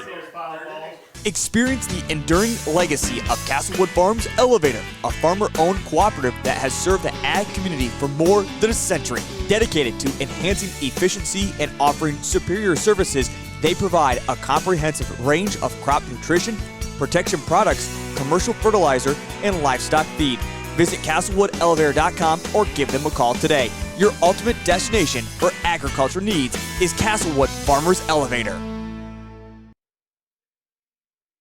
Discover a piece of Americana at Cohn's Corner, a renowned 1920s rural gas station turned firearm haven in the upper Midwest. Since 2004, their updated store has preserved nostalgia with gas pumps and snacks for travelers alongside a selection of 2,500 firearms. Purchase in-store or through Charlie for global delivery. They buy single guns, entire collections, and offer trades. Whether you're a collector or looking to sell, they've got you covered. Cohn's Corner, proud sponsor of Castlewood Youth Athletics and Events. This 4th inning is brought to you by Horizon Healthcare. At Horizon Health, they're focused on what's real and what's rural. With advanced technology and a personal touch, they deliver medical, dental, and behavioral health care that's open to everyone. Well, the Larchwood Diamonds find themselves down by 3 again. As Jacob Kindhart, the DH, will step up to bat. We saw them battle back and get 2 runs with 2 outs. In the top of the 3rd inning, they'll need to, keep finding runs just like they did. As Jason Schmidt will try to get himself comfortable. This one takes a couple hops over to second, the quick flip, and just in time as Pischke is able to get out number 1 on the flip. Tom, we saw Schmidt just throw his 61st pitch. You want to start making these a little bit quicker because you don't know how much time you have left with Schmidt in the ball game. Yeah, you definitely want to be efficient. I think for both guys on the mound right now, they're getting up there in the pitch count, and we're still only in the 4th inning. We got a long ways to go here. So these pitchers will give everything they got for as long as they can. And now, as you say that, we see the very first pitch from Ripperda out into center field. He is now 1 for 2 in the ball game.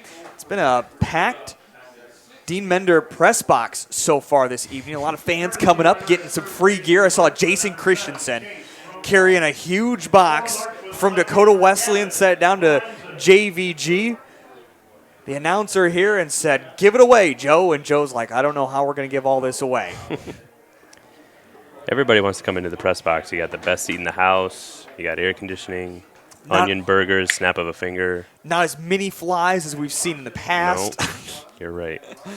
It certainly has been a beautiful rendition to this press box, and it's been a complete joy to spend our time up here. This one a swing and a miss. Not that I'm saying that Vermilion's press box is bad. I don't mind calling baseball Yeah. games from there, Tom. I'm not going to – no complaints from me. Well, we got the best of both worlds there. We have, it can be 40 degrees for spring baseball games and no AC in the summer, so that thing heats up to about 105.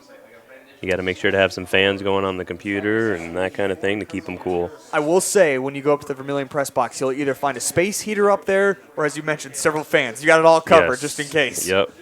Got to have them both. The 0-2 here to Lorenzen, the batter now. And this one, another swing and a miss. Another strikeout.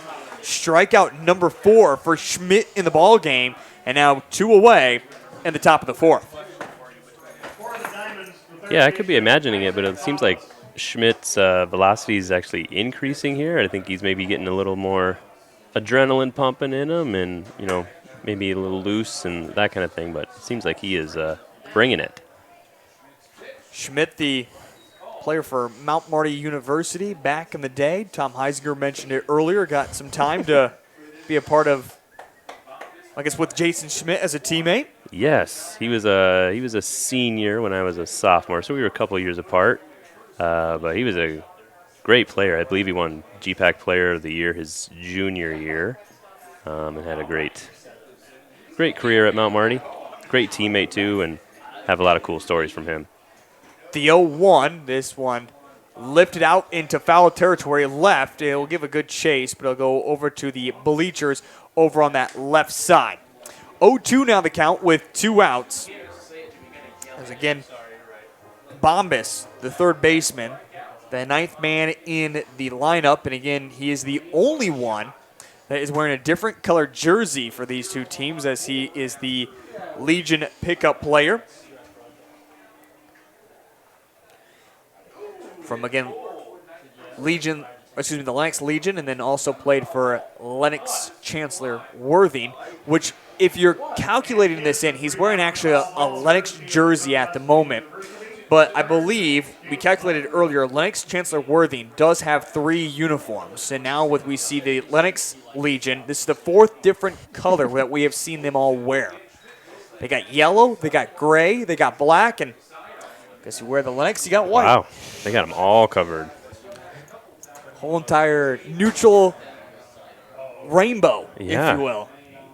You definitely got to make sure to check your text on what jersey you're wearing that night. That's certainly right. If it's me, I'm just bringing them all. There you go. The 1-2, this one a ground ball over to Kitchens. Kitchens will go to second, and great play there by Pischke to cover at second for out number 3. Larchwood can't play any in the top of the 4th. And we head to the bottom of the 4th. It's brought to you by Farmco. We're back in just a moment on Live Ticket TV. Bank. Our customers are at the center of everything we do. Heartland State Bank is a family-owned community bank and here for you. We have an experienced lending staff for fast, local decisions. Heartland State Bank offers competitive rates and is proud to provide uptown services with a hometown touch. With 4 locations in Redfield, Tulare, Wessington, and Highmore, we aspire to support the communities we live and work in. Heartland State Bank, member FDIC. It may seem like the smallest town in South Dakota, so how could it have everything you need when you may find yourself in the middle of nowhere? But at Canova Service Center, whatever you may need in the middle of nowhere, that's where they are. Fencing, lumberyard, hardware, oil changes, tire sales, and repair. Rental equipment, feed bunks, cattle shelters, convenience store, and more. So no, you're not in the middle of nowhere. It's the Canova Service Center. We're your local one-stop shop. This is Angela, owner and operator of Amcota Farm and Home Center. From the DIYers, fixer-uppers, to contractors, we have what you need to get the job done. Building supplies, Valspar paint, and tools, Crystal X tubs, fencing supplies, and bog boots for your farm needs. We know how busy life can get. We offer delivery to make your life easier. Amcota Farm and Home Center on Dakota Avenue in Wessington Springs. Big city value. If you love being outside. Well, here we go into the bottom of the 4th inning. 3 runs in the bottom of the 2nd, 2 runs in the bottom of the 3rd, and a quick shot over to first that is going to go foul. Tom, I haven't got to this question for you. Dimock-Emery, Larchwood right now. Right. Hartford, Humboldt, Wood Ducks taking on Platt in the other game going on tonight. On the opposite side of the bracket, Canova, Del Rapids, PBR. You also have Winter, Cologne, Garrettson. This is on a swing and a miss. Any big team name that really stands out to you and say, hey, just as a neutral fan, there's this team I favorite to win it all here at the final 8 teams? Well, I would love to say that I'm a neutral fan, and it doesn't really matter to me what team wins, but I'm definitely going to be pulling for the Canova gang. Okay. I have back-to-back state titles? Yes, and my best friend, who's the best man in my wedding, was Jared Miller, and he is a Canova gang star right now. They got a good thing going on, so I'll be pulling for the Canova gang. I want to give a big old shout out to Jared Miller. I don't know if he's watching, but yeah, I'll be rooting for them tomorrow night and the rest of the tournament. Certainly have a tough draw against Del Rapids PBR. Again, that one coming up at 5:30 tomorrow. And then after that, another big favorite, Winter Cologne takes on Garrettson. Garrettson was playing baseball after. Garrettson was technically playing baseball this morning, if you will. It was after midnight when that game wrapped up against Four Corners. 1-0. Excuse me, 1-0 the count. This one is outside and 2-0 the count as Schmidt is up to bat. There is one away here in the bottom of the 4th inning. Were you surprised to see area teams, I talk where you live at, Tom, more of the South Central League, they went 0 for 4 in the first round. We kind of surprised to definitely see like a team like Tabor get bounced early in the first round. Yeah, definitely. Teams like Tabor and, even last year, Lesterville made it all the way to the championship game. And them to get bounced in the first round is definitely surprising. But with the single elimination tournament, stuff like that can happen a lot. So definitely interesting to see. And, yeah, I guess that's why it's called Madness, this tournament. Yeah, that's right. We just saw there Schmidt get another hit, 2 for 2 down the ball game as he put that one out into left field. So he's on first base as now we see the timeless Phil Johnson step up to bat, and he's going to put this one on top of the press box as we hear the loud clunk. And then it rolls off the back, and if you're not paying attention, you're walking behind the press box, watch out. Head on a swivel. That's right, and that's why Tom Heisinger wears the headgear to make sure he's careful over there. Yes.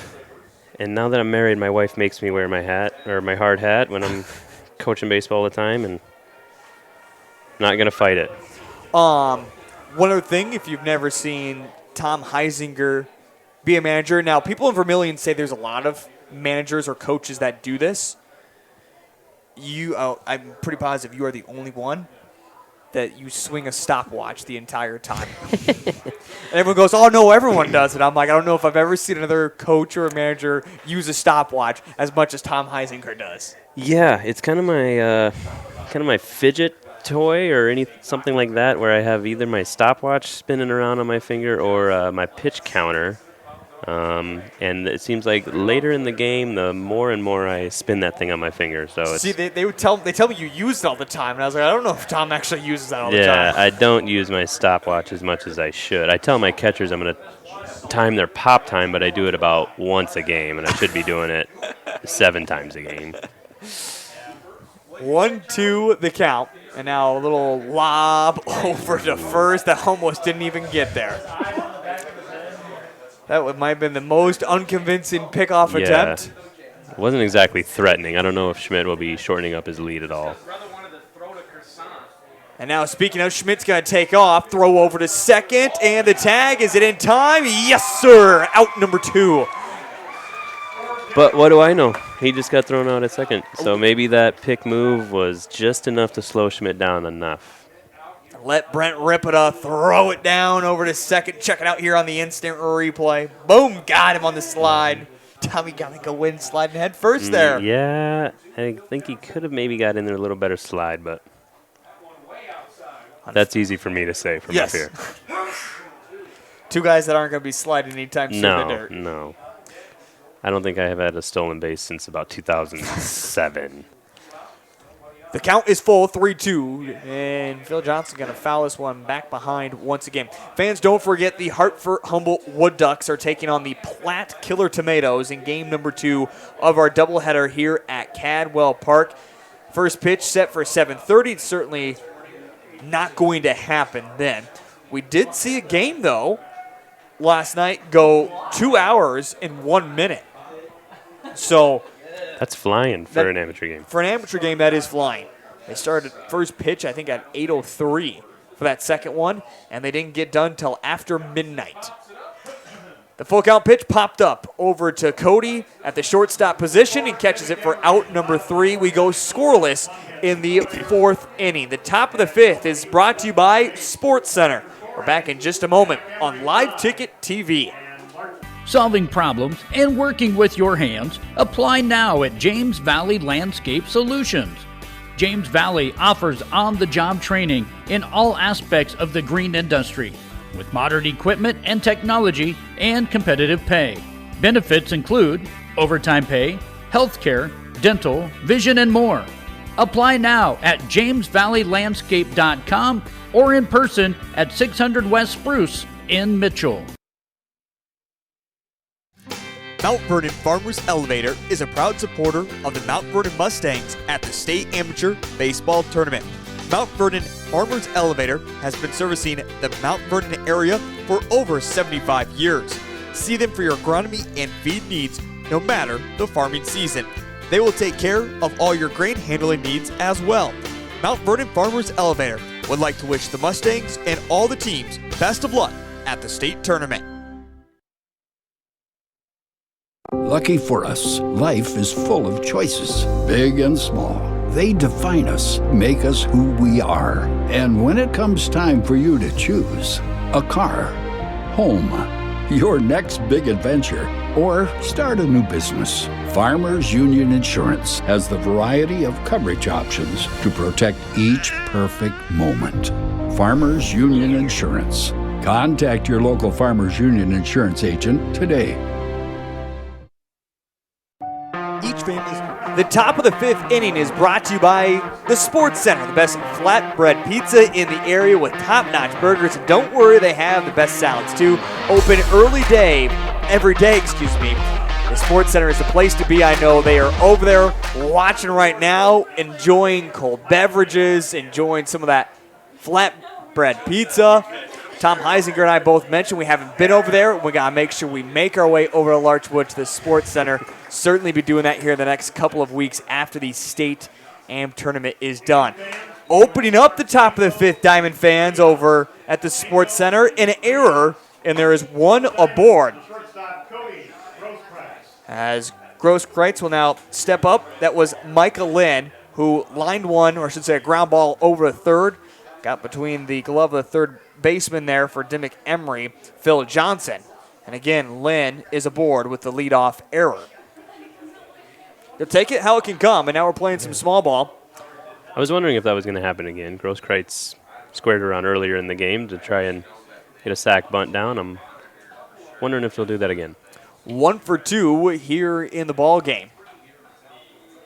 Last time was able to get aboard, eventually coming around for one of the 2 runs that we've seen for the Larchwood Diamonds. And now taking off, and it's a bad throw over to second, and Lynn slides in safely to second base.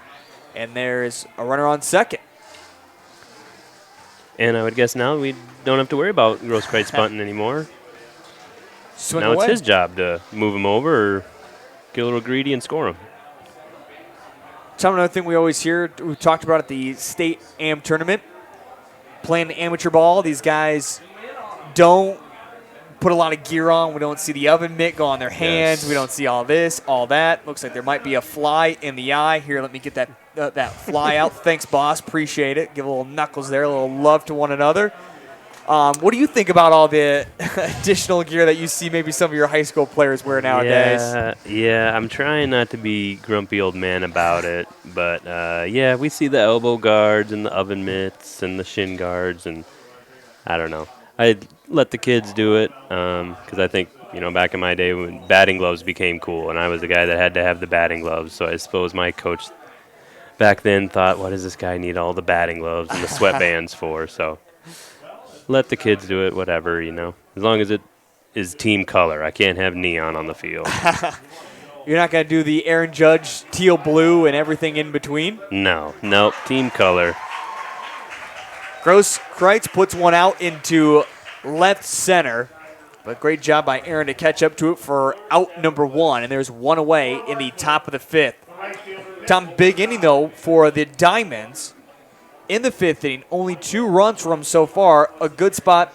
Doesn't need to be all at once, but to get a run here in the top of the 5th. Yeah, I think even just getting 1 run on the board here will kind of swing the momentum back in Larchwood's favor a little bit. And, trying anything you can do to get back into this thing. Only down 3, so it's not like they have a mountain to climb here, but trying to chip away here as much as you can. Quick conversation. By the way, both teams have not changed out their pitcher. We are seeing someone right now in the bullpen for the Larchwood Diamonds. Okay. Not quite for sure who that is, as the big white tent is blocking our view that way, but there is somebody warming up at the bullpen. Also, the camera is starting to shake a little bit. That you see how that out in center field as you're watching on your TV screen. The wind all of a sudden just started picking up here at Cadwell Park. Off in the distance, we do see a storm cloud rolling this way. Don't know if it's going to hit us, but certainly a storm front is moving its way through the Mitchell area. Did see rain over in the Mount Vernon area about a half hour ago. And Heath, you told me it is not going to rain while I'm calling this game, so I am not worried about that rain coming here. Nope, neither am I. Nope. We're not going to speak into existence. I've already got the text message saying I'm jinxing it. No, I'm not. We're fine. And if it does, we got cold beverages to enjoy. Oh, okay. Maybe I wouldn't mind some rain coming my way. Again, seeing a little bit of that shaky camera, as we said. The flag starting to pick up. 420 to deep center here at Cadwell Park. Very symmetrical ballpark as well. 340 to each corner, 420 to deep center. As we see a ball that's laced out towards that way, and it's going to be an RBI single. Great job by Mitch Bashan to drive in Lynn at second base. And the Larchwood Diamonds strike again. 5-3, trail by 2 for the second time in this ball game. Yep, they are definitely not going away. A lot of good at-bats here and finding a way to score some runs. Well, if you took the over-under and the under at 9.5, I'm afraid to tell you it's not looking too good for you right now. Nope. As now stepping up to bat will be Keaton Gravengood, the first baseman. As Keaton, by the way, is 2 for 2 here in the ball game. So we do have a window open up here in the broadcast booth, have a few papers flying around. I know how to fix that quickly if it gets too wild. As Keaton puts this one out into left field, it's back, and it's going to hit off the wall.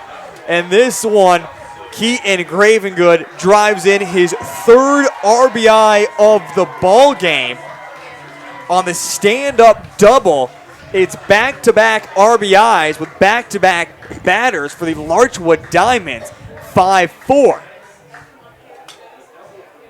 As we're going to see another conversation from the manager, Brad, as he's going to come out and talk to Schmidt.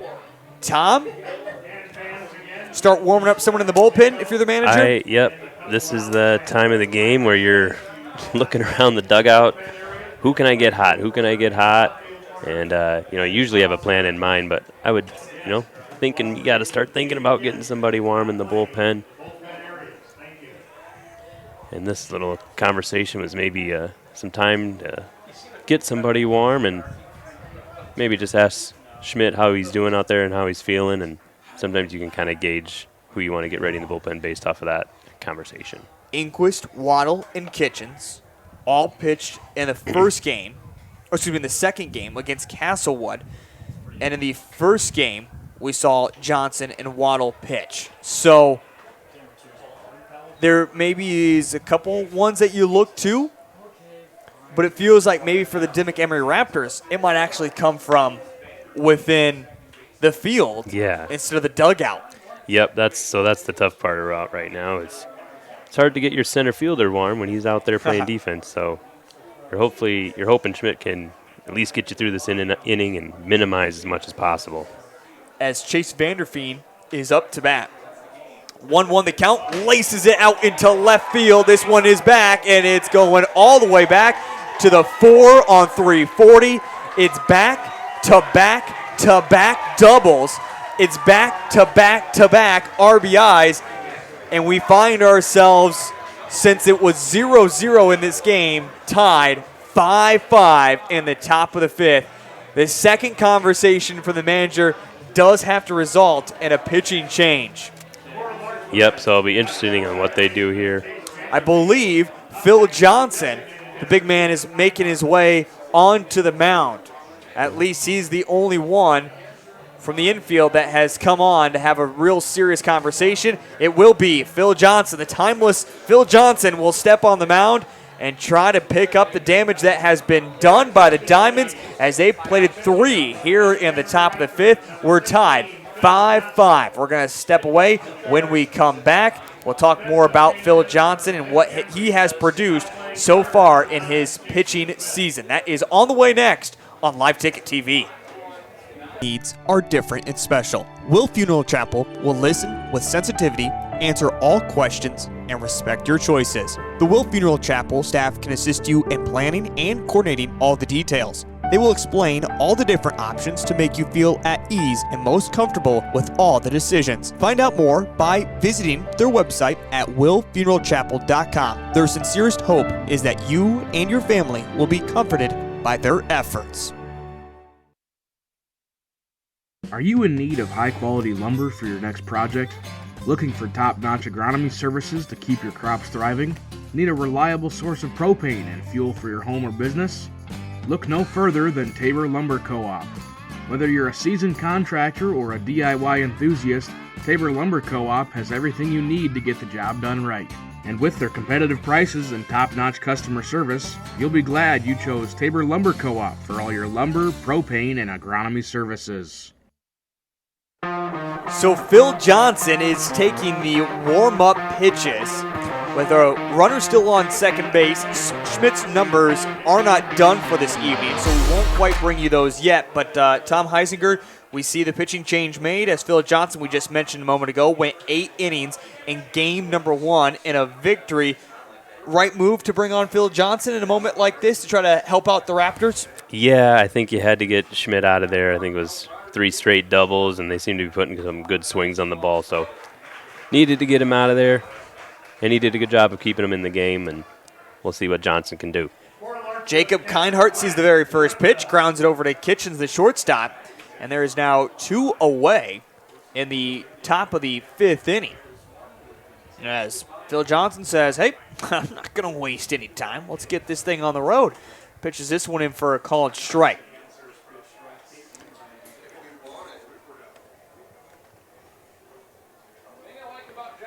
So 0-1, this one popped up foul, 0-2 the count.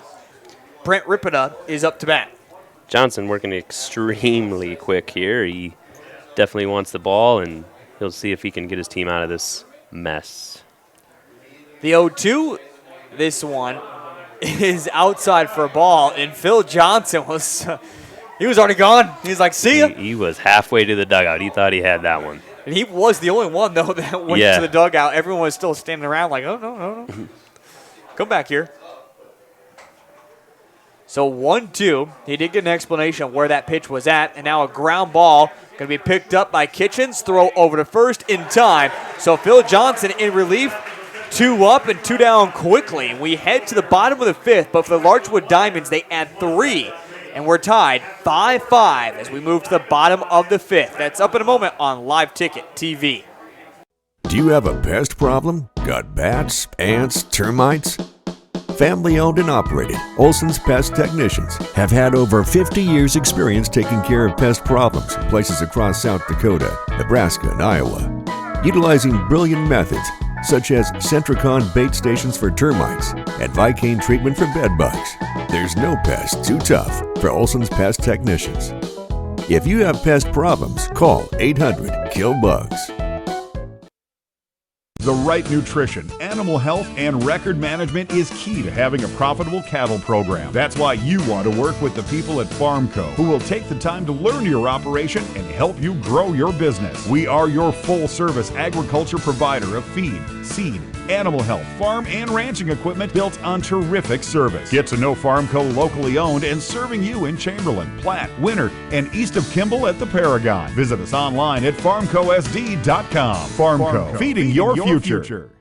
Agronomy Plus in Mitchell, Rock Creek and Howard, and Valley Station in Armour are your 100% locally owned team of agronomy experts. We offer Agronomy 365, which provides info in real time to make decisions that result in better, more profitable farming. We know you and your operation with service beyond compare. Get a jump on spring planning with Agronomy Plus in Mitchell, Rock Creek and Howard, and Valley Station in Armour. We are ag done right, the American way. The bottom of the 5th inning between the Larchwood Diamonds and the Dimock-Emery Raptors. We are tied at 5 apiece. This one has been a great game so far this evening, as it will be Sam Pischke to lead things off. Now, we did see someone warming up in the bullpen for the Larchwood Diamonds. As Weedy throws the first pitch, it's put out into left field. A little hesitation move there by Gavin Lorenz. Eventually catches it. Gavin made that look a lot closer than it needed to be, Tom. Yeah, he made it look a little tricky, but those are tough from a left-handed hitter hitting the ball out to left field. It can definitely kind of tail and move in some different ways, so tough play. Colton Pligman, the catcher, will now step up. Again, we are not quite for sure who is warming up there in the bullpen, as again, that tent has just kind of been in the way to see who that would be. The 0-1 popped up in the air. I don't know why I keep bringing up the bullpen, though, because Weedy's saying, don't worry. We're just getting started here in this inning. What do we need that bullpen for? I got 2 outs and about 5 pitches. Number 24, Spencer Vermeer is warming up at the moment. Looked like a young guy, but wearing the red of Larchwood. And now trying to lay down a bunt. So you lay down this type of bunt. Usually pitchers don't like to see that because it's an easy way of getting aboard. What do you think of trying to do it in that type of situation, if you will, Tom? Well, in this situation with the tie game, I don't think there's anything wrong with that. He's just trying to be a base runner. But I think in a 10-0 game, or if you got a no-hitter going or something like that, it's a little bit different and kind of frowned upon. But I think Inquist is just trying to extend the inning any way he can. Swing and a miss here, and now the count is quickly 0-2 to Inquist. Josh is 0 for 2 as well in the ball game. The 0-2 pitch, this one, I did not look at the TV screen in time. I thought that was strike number 3. The 1-2, and this one, ground ball. Well, how about this? Still in the inning anyways. 1, 2, 3 in order. It's the first time that we have seen that for either two teams in the ball game. Yeah, so I guess Weedy is thinking we don't need that bullpen right now. He can keep going as long as he can. He's also the longest pitcher of record for Larchwood Diamonds in the state tournament as of now. We head to the top of the 6th. We're tied 5-5 apiece. We're back in just a moment on Live Ticket TV. You're committed to building relationships, to exceeding expectations, to serving your community. Choose a financial partner that shares your vision and your values. For 130 years, we've stood by South Dakotans. We've been there, we'll be there. Convenient, connected, committed. Bank West, member FDIC. C&B is proud to support our local farmers. Rooted in agriculture, we are committed to our customers. You can shop local with C&B, your John Deere dealer, providing you with new and used equipment, parts on hand, and service all year round. Our entire inventory is available to you online at DeereEquipment.com. C&B, proud to be your local John Deere dealer. Live Ticket TV Back here at Cadwell Park as we begin the top of the 6th inning. A quick swing by Gavin Lorenz, the left fielder. As it goes foul. Again, the foul ball is sponsored by Dakota Wesleyan as it's Dakota Wesleyan night here at Cadwell Park. The Tigers reside in Mitchell, South Dakota. Dakota Wesleyan, I want to give a shout out to my beautiful wife, Jasmine. She's a Dakota Wesleyan Tiger. She's very proud of it. This one fouled off. Been, what, married for 2 years now? Coming up on 2 years in October. Okay. October 1st, be 2 years. Why did you get married in October? It worked? That's when it worked, I guess. And, yeah, we hit the lottery, man. It was about sunny and 70 degrees on our wedding day. Can't complain about that whatsoever then. In the middle of October. Speaking of the weather, middle of October, it has been one of the, I would say, coolest state tournaments I can remember in a very, very long time. Tom, we have seen some very cool days for the past couple of weeks here. Yeah, definitely interesting. Almost brought a hoodie along tonight just in case. Normally you're at this thing and you are baking in the sun. Yes, sipping as many of those cold beverages as you possibly can. And yes, and they go down pretty smoothly on those type of days. The 1-2 swing and a miss. It is a drop third strike.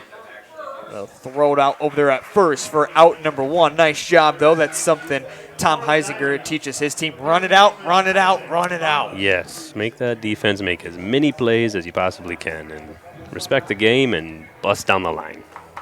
I've also seen when his team doesn't hustle, Tom Heisinger say some words to his team, even if they're up 10-0 and we're about the 10-run rule team. Yep. There's one way to play the game, Heath, and that's the right way. The 1-0, Bombas puts this one over to Schmidt, the new third baseman. By the way, I never did bring you that change. We just said Phil Johnson came in to pitch. Schmidt took his spot over at third. Yep. I apologize. Just a straight switch. Yep. Schmidt, by the way, went 4 1/3 complete, gave up 9 hits, 5 runs, 4 earned, walked 1, struck out 4 through 83 pitches in the ballgame. We will now see Micah Lynn to restart the top of the order as he sees the first pitch in for a called strike. He is 2 of 3. He's come around for, 2 runs here in the ballgame on 2 hits. So if he's getting on board tonight, he's scoring. At least he's proven that so far. Holy Toledo, Joe Van Gore must have gave out every Dakota Wesleyan prize he could have. 1, 2, 3, 4, 5, 6. It's bingo. Bingo. We have 6 winners for bingo. Good Lord. That's not going to be much of a pot. It's a hot card. I don't know what you guys all got a bingo on that final number, but good Lord. The 1-2, throw over to first in time for out number 3. The bottom of the 5th, 1, 2, 3 in order. And the Larchwood Diamonds return the favor, going 1, 2, 3 in the top of the 6th. We go to the bottom of the 6th. It's 5-5 between Dimock-Emery and Larchwood. We're back. When it comes to sports bars, the Sports Center in Larchwood, Iowa has put themselves above the rest. They open bright and early, 7 a.m. on weekdays and 10 a.m. on weekends, so you can start your day off right with them. And speaking of starting your day off right, they have daily food specials that will have your taste buds jumping for joy. The best flatbread pizza in the area, top-notch burgers, and don't worry, they have the best salads as well. The Sports Center in Larchwood. If you haven't tried it yet, put it down as your next destination. Say there was a place, the perfect place for the everyday things you need to take care of around the house. The squeaky hinges and burned out bulbs. The toilets that run and faucets that don't. That perfect place wouldn't be a warehouse. It'd be just the right size. It would be an Ace. Around the block, what you need in stock, with people who know their stuff. Welcome to the Home Convenience Store. Ace is the place with the helpful hardware, folks. What started out to be it's the bottom of the 6th as the Dimock-Emery Raptors step up, and this bottom of the inning is brought to you by Dimock Cheese, proud to carry a wonderful selection of homemade artisan cheeses. Feel free to browse their selection of cheese gift boxes, cheese trays, and more on their website, or stop by and see them today. It's always a dangerous game when I stop there for advertising purposes. Try not to walk out with the whole entire store of cheese myself. Well, this one popped straight up to the pitcher there, Brian Weedy, for out number 1, as Josh Inquist is now 0 for 3 in the ball game. And now, no, I apologize. That was Doug Sudbeck who was up to bat. As now we see Chase Arndt, who will step in. Chase will see the first pitch, put it out into left field, and this one's caught for out number 2. Tom, what are we seeing from Weedy right now? They went and warmed somebody up, but he said, you go sit down. Yeah, maybe that's all he needed. He said, what's that guy doing over there warming up in the bullpen? I got this. You guys don't think I can pitch anymore? I was just messing around there for a bit. Yeah, he's got a good thing going on. I think that's 5 straight he retired. 5 straight in a row for him. So it's now Kitchens will step up to bat. And again, Arndt before that was 2 of 2 in the ball game. And I think this time they said, let's just wait for some pitches to come in. Let's not swing him and ride him away. Yes, I think Kitchens, before he even got into the box, said, I'll be taken here. Kitchens, 1 of 3 in the ball game. And this one popped up into left, and Kitchens couldn't wait on that one. And this one's 1, 2, 3 in order. Weedy has retired the last 6 in a row. We head to the top of the 7th inning. That comes up here in a moment on Live Ticket TV. Mall Community Celebration has grown into an attraction that draws literally thousands of people each year. Mark your calendars for June 19th, 20th, and 21st, 2025 for the 75th Annual Tabor Check Days in Tabor, South Dakota. Check food, check music, and check hospitality await you in Tabor. Check Days is sponsored by the Tabor Chamber of Commerce and proudly supports the Tabor Bluebirds and Bonhomme High School athletics. Sun Gold Sports is proud to call Mitchell and Huron home. With over 50 years of experience, we are here for all of your printing needs. Whether it's for your business, school, or personal, we are your one-stop custom shop. Screen printing, embroidery, vinyl, banners, trophies, awards, and so much more. Give Steph a call at 605-770-6829. Sun Gold Sports of Huron and Mitchell. We print t-shirts.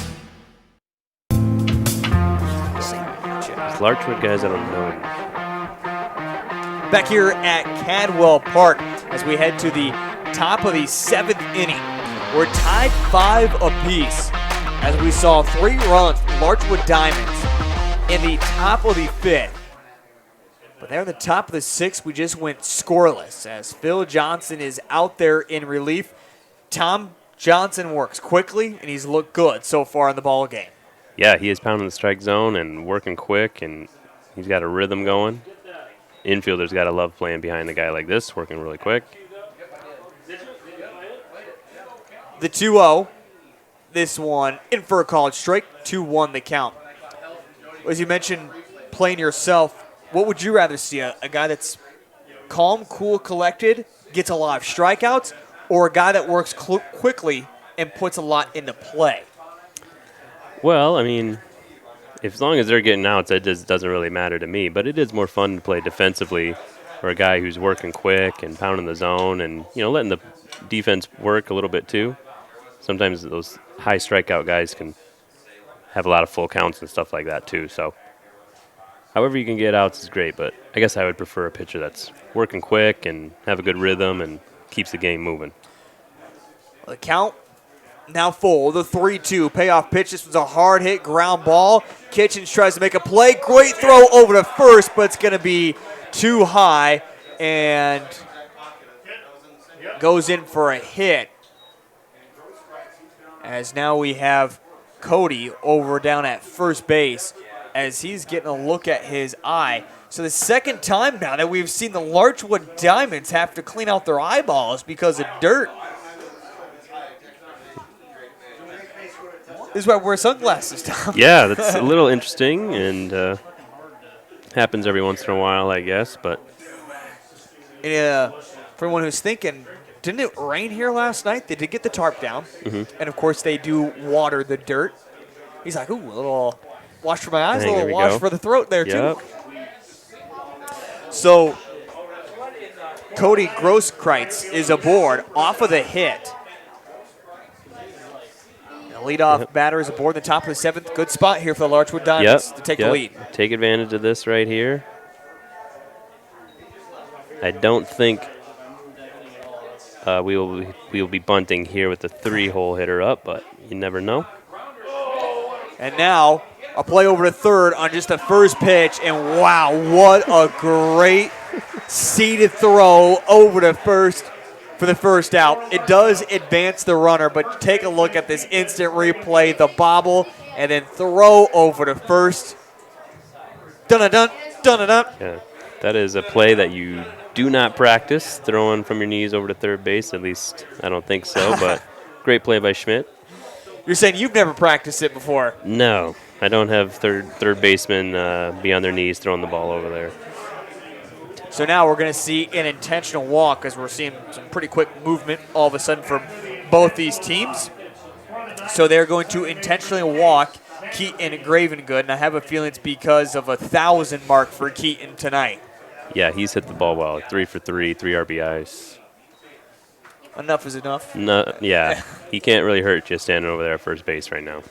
And with Cody at second base with speed, if one would have went out to center field like we've seen so far, easily another run for Larchwood Diamonds, and they would have taken their first lead in the ball game. They're still threatening, though. Runners on first and second, top of the 7th, 1-1 the count. This one foul ball to the left. A couple different guys are going to run around, chase after it near the dugout, then toss it to a fan. Toss it in the stands. Let a kid go get his reward.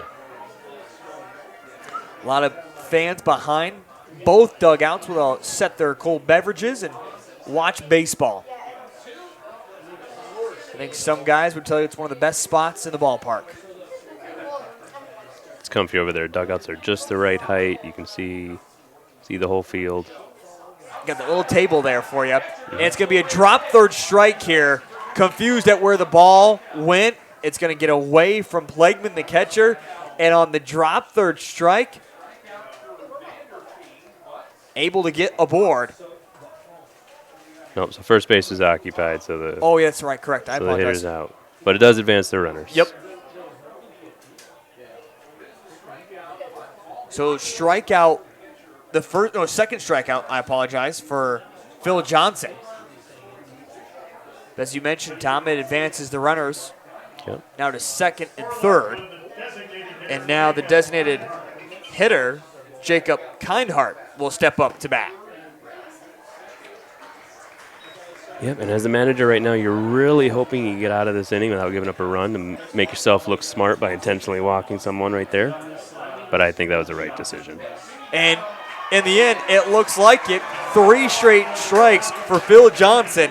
And the Dimock-Emery Raptors get out of the inning without giving up any damage. We head to the bottom of the 7th, where that inning is brought to you by Hankey Tractor Repair. We're back in just a moment on Live Ticket TV. There was a place, the perfect place for the everyday things you need to take care of around the house. The squeaky hinges and burned out bulbs. The toilets that run and faucets that don't. That perfect place wouldn't be a warehouse. It'd be just the right size. It would be an Ace. Around the block, what you need in stock, with people who know their stuff. Welcome to the Home Convenience Store. Ace is the place with the helpful hardware, folks. Prairie Valley Farm Charolais is located in Platte. Since 1980, David has worked with his father, family, and hired men to provide bulls with the best health, management, selection, and genetics to produce a quality product to meet the customer's needs. Mark your calendar for their annual bull sale on the second Saturday of April. Check out their website at pvfcharolais.com or give David Mason a call for more information. Prairie Valley Farm Charolais is a proud supporter of all Black Panther school activities. Remember, U.S. beef, it's what's for dinner. Located in the heart of Mitchell, Blarney's is your one-stop for mouth-watering food, refreshing drinks, and your latest sports action. Fans, it's state amateur baseball time, and Blarney's is your pre- and post-game destination. Whether you're finishing up the early game and need a spot to eat for lunch or celebrating a late-night victory, stop in at Blarney's and keep the party going with cold, refreshing drinks. Blarney's Sports Bar and Grill, a proud supporter of the state amateur baseball tournament. From your innovative attachment solutions provider for over 40 years, MDS Manufacturing.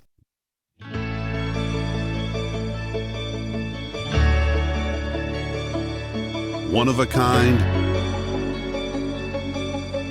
revolutionary, game changing. MDS doesn't make the loader, MDS makes the loader better. As the weather warms up, so it'll be Nash to lead things off here at Cadwell Park. You're good, Tom. Don't you worry. I told you I might be looking at something else during the commercial breaks. You were ready and you were prepped. You're like, hey, first time on TV, I'm ready to go. Yeah, I want to do this thing right, so you guys can keep bringing me back here. I want to come up back to some more amateur games. Hey, we can certainly get you on for some more coming up next year. Yes. 1-0, this one for Nash. You'll see the 1-0 pitch and put it out into right field. Great job catching out to it by the right fielder, Pashan there, and it will eliminate a double, but the leadoff batter is aboard for the Dimock-Emery Raptors. We have seen Weedy do such a great job in this ball game, especially the last 6 in a row. He retired before that hit right there. Want to quickly see the manager out. Pitching change, what do you think, Tom? Is that what you're doing as a coach? I would be surprised. Looks like they do got somebody coming in here, but yeah, Weedy did a great job of battling and keeping his team in the game, you know. We did mention it earlier that Spencer Vermeer was warming up, and he is now quickly out there. They said, I think it was going to be, Weedy, you go until something goes wrong. Something went wrong immediately, and enough was enough. Yep, and I think with Schmidt coming up here, I believe Schmidt has 2 or 3 hits, so I think didn't want to have him see anymore. So I think it might be the right move here, bringing in a new arm. So Spencer Vermeer, the youngster, will step on the bump and have to try to go a distance. And the bottom of the 7th, with the runner that is aboard at first base. We'll step aside when we come back. We get back into the bottom of the 7th. That's next on Live Ticket TV. Time outside. If you've been putting off your next home project, then Elite Renovations in Platte and Mitchell is ready to help. If you're looking to upgrade or update your roof, siding, windows, doors, and decking, they've got you covered. Interior trim, flooring, cabinets, tile, or drywall, they got the crews. Book a free consultation to discuss your options. Visit their website at elitereno-sd.com to get started with your summer project. The One Stop in Redfield is a friendly, family-owned business. We carry hot stuff, pizza, sandwiches, and more. Before you take a trip, or if you're just out and about, stop by and fuel up with Sinclair gasoline from E30 to E85. Use your Dino app for extra savings and your Pump and Save card for free stuff. Don't forget to visit the automatic car wash for that spotless shine. One Stop in Redfield is a proud supporter of all school sports and activities. Back here at Cadwell Park, as we take a look at the weather, it looks like the Pepsi Field Soccer Complex might be getting a little bit of a rain shower here at the moment, but at Cadwell Park, we are dry. And I know Tom Heisinger's like, we're not going to get rain. Hey, we spoke into existence. That's what it's all about. Yes, that's what I was worried about. I didn't want to drive 2 hours for a rain delay, but... Hey, but we also said it's not going to rain, so it's not going to rain, Tom. I'm just going to not allow this to rain. And if it rains, it's fine. We play through it. We'll just play through it. Put the tarp on. We won't even put the tarp on. We'll play. It'll be a light sprinkle. Play through sprinkles. We're fine. Not even worried. Yep. Not even worried. We got a tournament to run here. As we get back into action here for the Dimock-Emery Raptors, it's Jason Schmidt who is up again. We see the new pitcher up. It's Spencer Vermeer. So quickly looking around, that is all we're going to see, the new pitcher on, but it will eliminate the DH spot, if you will. As this pitch in for a called strike, and now 1-1 the count. Get you some more numbers. Well, I shouldn't say more numbers on Vermeer. The State Line League is not a big game changer fan. 1-1, and this one is going to be on a ground ball out into right center, then throw over to third was way too high. Nice job covering, though, by Vermeer. Otherwise, that was going to be a disaster, and the Dimock-Emery Raptors would have taken the lead. So a single there that puts the runners on third and second with nobody out in the bottom of the 7th, and Phil Johnson will step aboard. Yeah, that was a good job by Vermeer for backing up third base. That could have been like you said, a disaster. At least 1 run scored on the play, but big spot for Johnson here, 2nd and 3rd, and nobody out. According to the book, Spencer Vermeer is 3-0 when pitching this season. For record-wise, he is the best record for Larchwood Diamonds. Now, again, State Line League, not a big Game Changer fan, so... Yep. Sometimes it's hard for find those amateur teams on Game Changer. We talk about rain over at the Pepsi Field Soccer Complex in Mitchell, and on the opposite side, we're seeing sunshine leak into Cadwell Park and casting high shadows at the moment. As we said, it's not going to rain here. We're going to be just fine. Runners on 3rd and 2nd, nobody out. Bottom of the 7th, a pitch high, 3-0 the count to Phil Johnson. I want to see Johnson get the 3-0 green light right here. It's very rare, but I want to see if we can do something with it. 0-2. Tom Heisinger would give it, and Johnson will just take it for ball 4 instead. So bases are loaded. Tom, you remember what happened last time bases were loaded for the Raptors? What happened, Heath? Nothing. They did not That's right. score in the bottom of the 1st. Yes. And now Vermeer is having a quick conversation with his defense, coming in relief. 7 pitches so far. Nothing to write home about with Vermeer so far in the ball game. Yep, that was a tough spot for him to come in, and now he's got himself into some trouble. And as we say the sunshine, as the Eurythmics once said, here comes the rain. The fans scramble. It is, at one camera angle, it makes it look like it's a heavy, heavy rain here. I feel like we're seeing more heavy raindrops at the moment. There's a rainbow off in the distance you can see in your right side of the screen. The fans head for the awning here. We're going to keep playing on. Mad scramble below us, but we're going to keep playing baseball. It can't last long, I wouldn't think. We got a rainbow up here. We'll be okay. 1-0 the count. Again, I feel like the camera angle that you're seeing here right now makes it look a whole lot worse than it actually is. Yes. And also, the rain makes it look a lot worse than it is because the sunshine is also casting down. That looks like it's a winter storm. And now we're going to see a stop and play. So we're going to suspend the game for let this small rain shower go through. As again, we take a look at the screen for a moment. You can see it's just this itty bitty cell. We are in the weather delay as of 7:24 p.m. So again, a small cell is going through the area here. Shouldn't be long. Shouldn't be long whatsoever. We're going to step aside. We're going to see if we can't get more of an update of what's going on, but we leave you at this for the moment. We are tied 5-5, bottom of the 7th. Bases are loaded. We have Pischke up the bat. There is a 2-0 count to Pischke. We're going to cover up home plate. We're going to cover up the mound while we let this storm shower roll through. We're back in a moment with more of an update. That's on the way here on Live Ticket TV.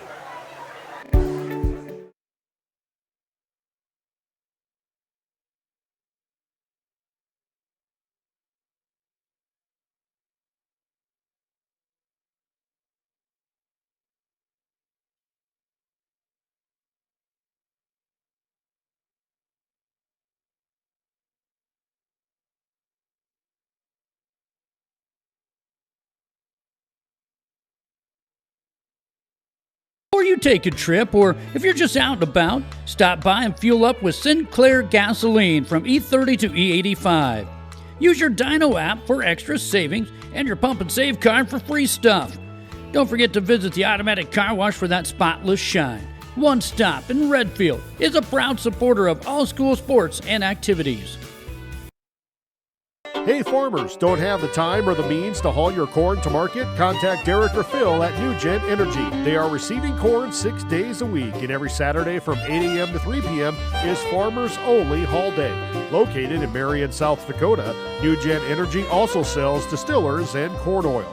Call 605-648-2100 for all your corn needs, and check out their website at newgenmarion.com. That's NUGEN Marion.com. A better you starts closer to home, with people who understand your way of life and belong to your community. Primary care providers at Horizon Health know you and know how to help you stay well. We're here to keep you healthy and care for you through every stage of life, so you can keep doing what you love and make every day a better one. Schedule an appointment at horizonhealthcare.org. Whether you are pregnant or planning ahead, you and your baby deserve a healthy start. We offer a wide range of services such as advocacy, health screenings and education, care coordination and car seat safety, participant empowerment, referral services, and fatherhood support. To learn more about Great Plains Healthy Start, visit greatplainstravelhealth.org or call one of our 5 service areas today. Brought to you by Great Plains Healthy Start, so that the people may live. It might be time for you to strongly consider leasing bulls from Jorgensen Land and Cattle. Here's Cody. Well, it's a really good option to acquire some excellent genetics for an affordable price. It's become really popular. When you first hear about lease bulls, sometimes it may frighten a person. So this is a different ballgame. You know, there's a genetic program behind these bulls. These are bulls that have a genetic program and really are designed genetically to very nice calves. Call 1-800-548-BULL. At Lesterville Feed and Grain, they pride themselves on offering top-notch products at competitive prices. Whether you're looking for feed for your livestock or grains for your crops, they have you covered. And with their market bids, you can rest easy knowing you're getting the best deal possible. But it's not just about the products, it's about the service. Their knowledgeable staff is there to help answer any questions you may have and provide expert advice to help you succeed in your farming endeavors. Shields All Sports Store is your one-stop for everything outdoors, with local experts eager to guide you through the widest selection of brands. Your one-stop for exercise gear to get working out or fashions for going out. And your one-stop for footwear in your size, your style, yours to take home today. Shields, employee-owned, community-minded, and like no place you've ever shopped before.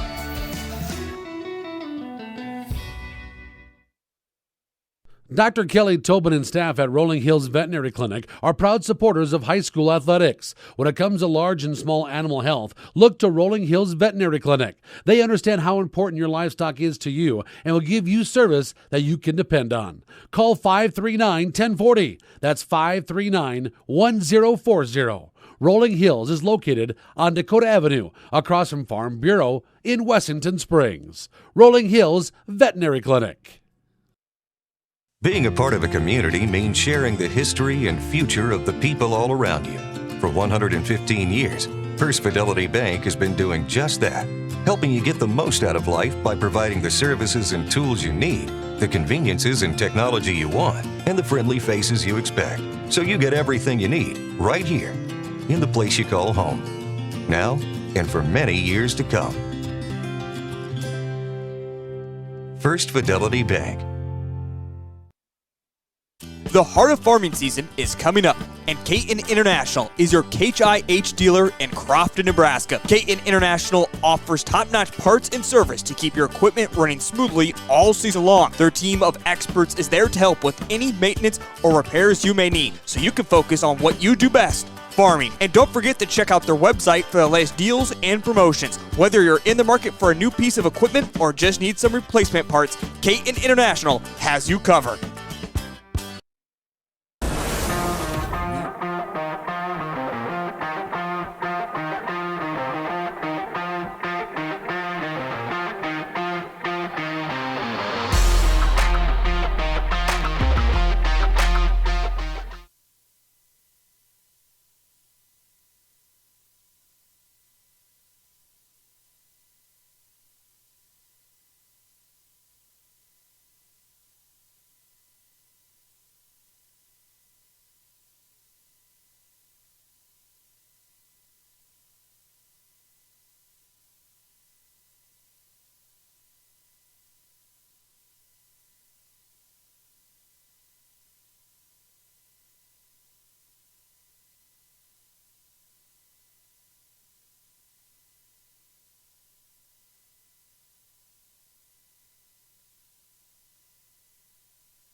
Back here on Live Ticket TV as we're wrapping up the quick 10-minute weather delay. The score is 5-5. Let's take a look back at how we've gotten to this point. As we were scoreless after the first inning, Dimock-Emery scored 3 runs in the bottom of the second inning with 2 outs. And again, took the lead 3-2. Larchwood responded right back with 2 runs in the top of the third, but Dimock-Emery just kept the offense rolling, scoring another 2 in the bottom of the third to make it 5-2 at that point. And we've kind of gone scoreless ever since, besides the 3 runs in the top of the 5th from Larchwood Diamonds to tie it back up. Otherwise, we've seen kind of great pitching, but now we've ran into that standstill with both these teams in trouble as they've gone away from their starting pitchers and have both gone to relief. We have seen Vermeer just recently come into the ball game for the Larchwood Diamonds. It hasn't looked good for him so far. We are seeing bases loaded. It's a 2-0 count to Pischke. Nobody out, bottom of the 7th. Again, Spencer Vermeer came out to throw some relief. He's going to come back out. Otherwise, Phil Johnson has come on, throw relief for the Dimock-Emery Raptors. Tom Heisinger is with me up here in the broadcast booth. And Tom, for Phil Johnson, him coming in relief. He's given up some hits, but otherwise he has looked pretty decent so far in relief pitching today. Yeah, he was called into a tough spot, kind of inherited a mess, but is hung in there and kind of held down the fort and given his chance team to win. Same thing with, Larchwood too. They had Weedy, I thought, was getting into some trouble, but some relievers come in and threw some zeros up on the board. So, we'll see how the rest of this thing goes. Again, a heavy rain shower went through the area here at Cadwell Park for less than 5 minutes. It was enough to make everything wet. We'll throw some Diamond Dry down into the batter's box on either side, also onto the pitching mound, and we're going to play baseball that way. So the grass is now wet, the diamond wet in the majority of the areas besides what we just mentioned. Tom, we're fine. Yeah, we're fine. Sun never really went away, and as soon as we got the tarps on the field, it felt like the rain let up. So just one of those just annoying enough rain delays to slow the thing down. You could almost just pretend it's 10-10 in this game. We've just seen that many runs. We'd still be on kind of the same time clock, if you will. Yep. Yeah, the game's been moving along pretty well. Again, fans, if you're tuning in for the 7:30 game, just past 7:30, that game was never going to start at 7:30. Hartford Humboldt Wood Ducks, the Cinderella team, taking on the Platte Killer Tomatoes. The Killer Tomatoes have been a giant killer so far in this state tournament, including eliminating Del Rapids Mudcats and the Alexandria Angels. So after the weather delay, we are finally back, ready to go once again. Resetting, bases are loaded here for the Dimock-Emery Raptors. It's a 2-0 count to Pischke, as Spencer Vermeer has come in relief in this inning and has yet to pick up an out. As we're back underway, this pitch is low. He hasn't pitched for 10 minutes. Does that matter at all? I was wondering if they were going to bring him back, especially since he seemed to be struggling before the rain delay. I'm guessing he has a pretty short leash for the rest of this inning, as I think I see a Larchwood bullpen pitcher ready in the bullpen. Yeah, it looks like someone's actually just waiting outside the bullpen for a moment, and another diamond is also warming up. So I feel like if Vermeer gives up a hit or another walk, he'll be done. And as we say that, it's out into right field, and this one is over the head of Mitch out in right field. 1 scores, 2 scores, and it's 7-5. Dimock-Emery Raptors lead it by 2 here in the bottom of the 7th inning. Yeah, and I think here comes a pitching change. I got a feel for Vermeer. That was a tough spot to come in and just didn't quite have it. Dimock-Emery took advantage. Yep, we're going to see a quick pitching change, it looks like, here for the Larchwood Diamonds, as we'll get you the new pitcher here in just a moment. It's 7-5. Dimock-Emery leads it with, again, nobody out, runners on third and second. We're back with the pitching change here in just a moment on Live Ticket TV. Travel in packs. Fearless first-timers and go-getters. Sightseers and mudslingers. Trail conquerors and adrenaline junkies. We believe great rides deserve great company. And wherever the ride takes us, there's always room for one more. Experience the enduring legacy of Castlewood Farms Elevator, a farmer-owned cooperative that has served the ag community for more than a century. Dedicated to enhancing efficiency and offering superior services, they provide a comprehensive range of crop nutrition, protection products, commercial fertilizer, and livestock feed. Visit CastlewoodElevator.com or give them a call today. Your ultimate destination for agriculture needs is Castlewood Farmers Elevator. Discover a piece of Americana at Cohn's Corner, a renowned 1920s rural gas station turned firearm haven in the upper Midwest. Since 2004, their updated store has preserved nostalgia with gas pumps and snacks for travelers alongside a selection of 2,500 firearms. Purchase in-store or through Charlie for global delivery. They buy single guns, entire collections, and offer trades. Whether you're a collector or looking to sell, they've got you covered. Cohn's Corner, proud sponsor of Castlewood Youth Athletics and Events. This pitching change is brought to you by MDS Manufacturing. We make the loader better at MDS, which leads the way with quality in manufacturing, pricing, integrity, and business development at MDS in Parkston. Bases, third and second have a duck aboard. First is empty at the moment, as we now see Kyle Jensen to come in and pitch. We'll get you more numbers on Jensen. I can't remember now if he has pitched here in this state tournament. He has. And now the first pitch is going to get away from Brent Ripperda, and Phil Johnson, the big man, will come in to score. I figured Phil Jensen would score on a pass ball. He usually does. Had that one on the bingo card tonight. Yes. Cross it off. Mark it off. Now 3 runs in the bottom of the 7th, and all of a sudden, it's 8-5. Nobody out. Pischke runs over to third base. Kyle Jensen is on. We see another guy warming up over in the bullpen. Jensen, as I mentioned, has pitched 4 innings so far here at this state tournament. Through 48 pitches during that time. Did pick up the win. Gave up 2 hits, 1 run. Struck out 3. Did hit 1 batter. Didn't walk anybody. So he's a good pitcher. Certainly to have in this type of situation. But at the moment, Dimock-Emery has all the momentum as Plagueman is up to bat, the catcher. He is 0 for 3 here in the ball game today. The count is 1-1. The pitch is outside, and now the pitch 2-1. Dimock-Emery, they definitely have a chance to blow this thing open here. Still nobody out.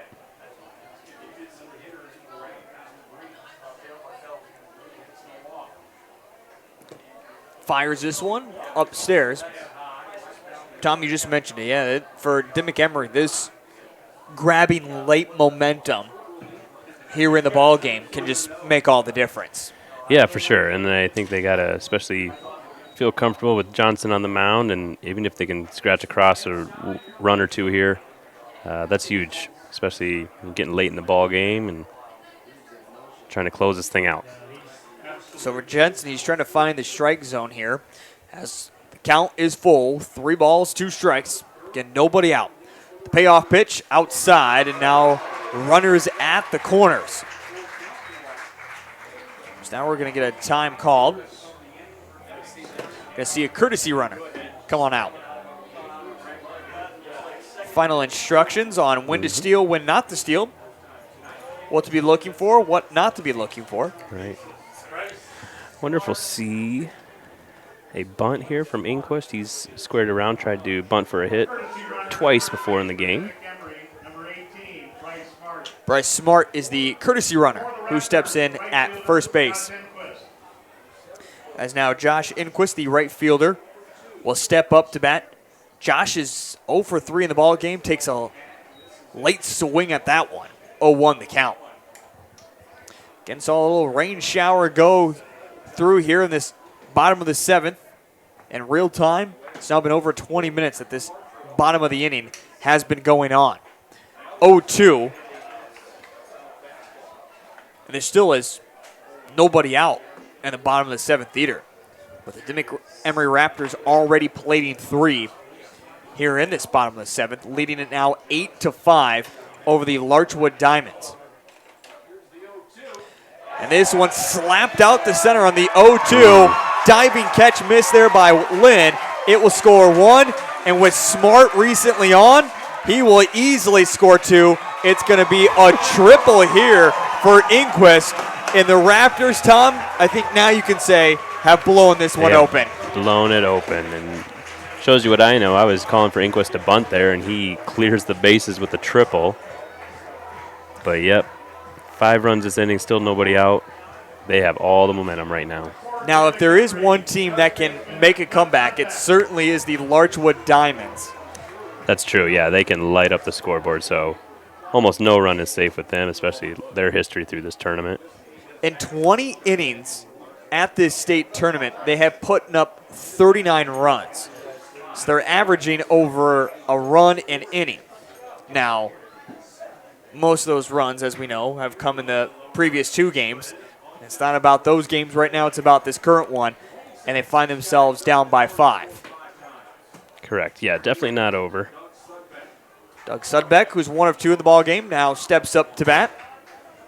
We saw him run the bases earlier in the game and come around for a run. Actually, I should say he's got 2 runs. Don't want to discredit him at all. Now showing bunt as he tries to lay this one down. And now they're trying to get the guy on the suicide squeeze over at third, and they will do so as Inquist came too far off. Trying to play small ball, and it doesn't work out. Yeah, that's one of those where if it works, you look like a genius and it's great baseball, and if it doesn't work, then you're kicking yourself. But just one of those things. Tough pitch to get down there, too. It looked like a breaking ball, had a lot of movement on it.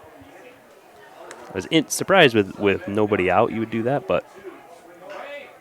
And now the ground ball. Bombas gloves, throws over to first.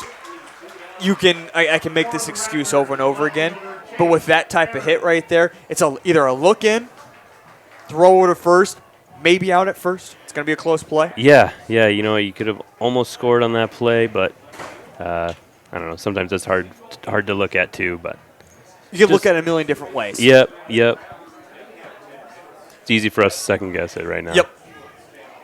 And now, as the manager, I wouldn't spend too much time on it. I've put up 5 runs already in this inning. I think, all right. I made a mistake. My bad. I think we're going to be okay at the moment. Yep.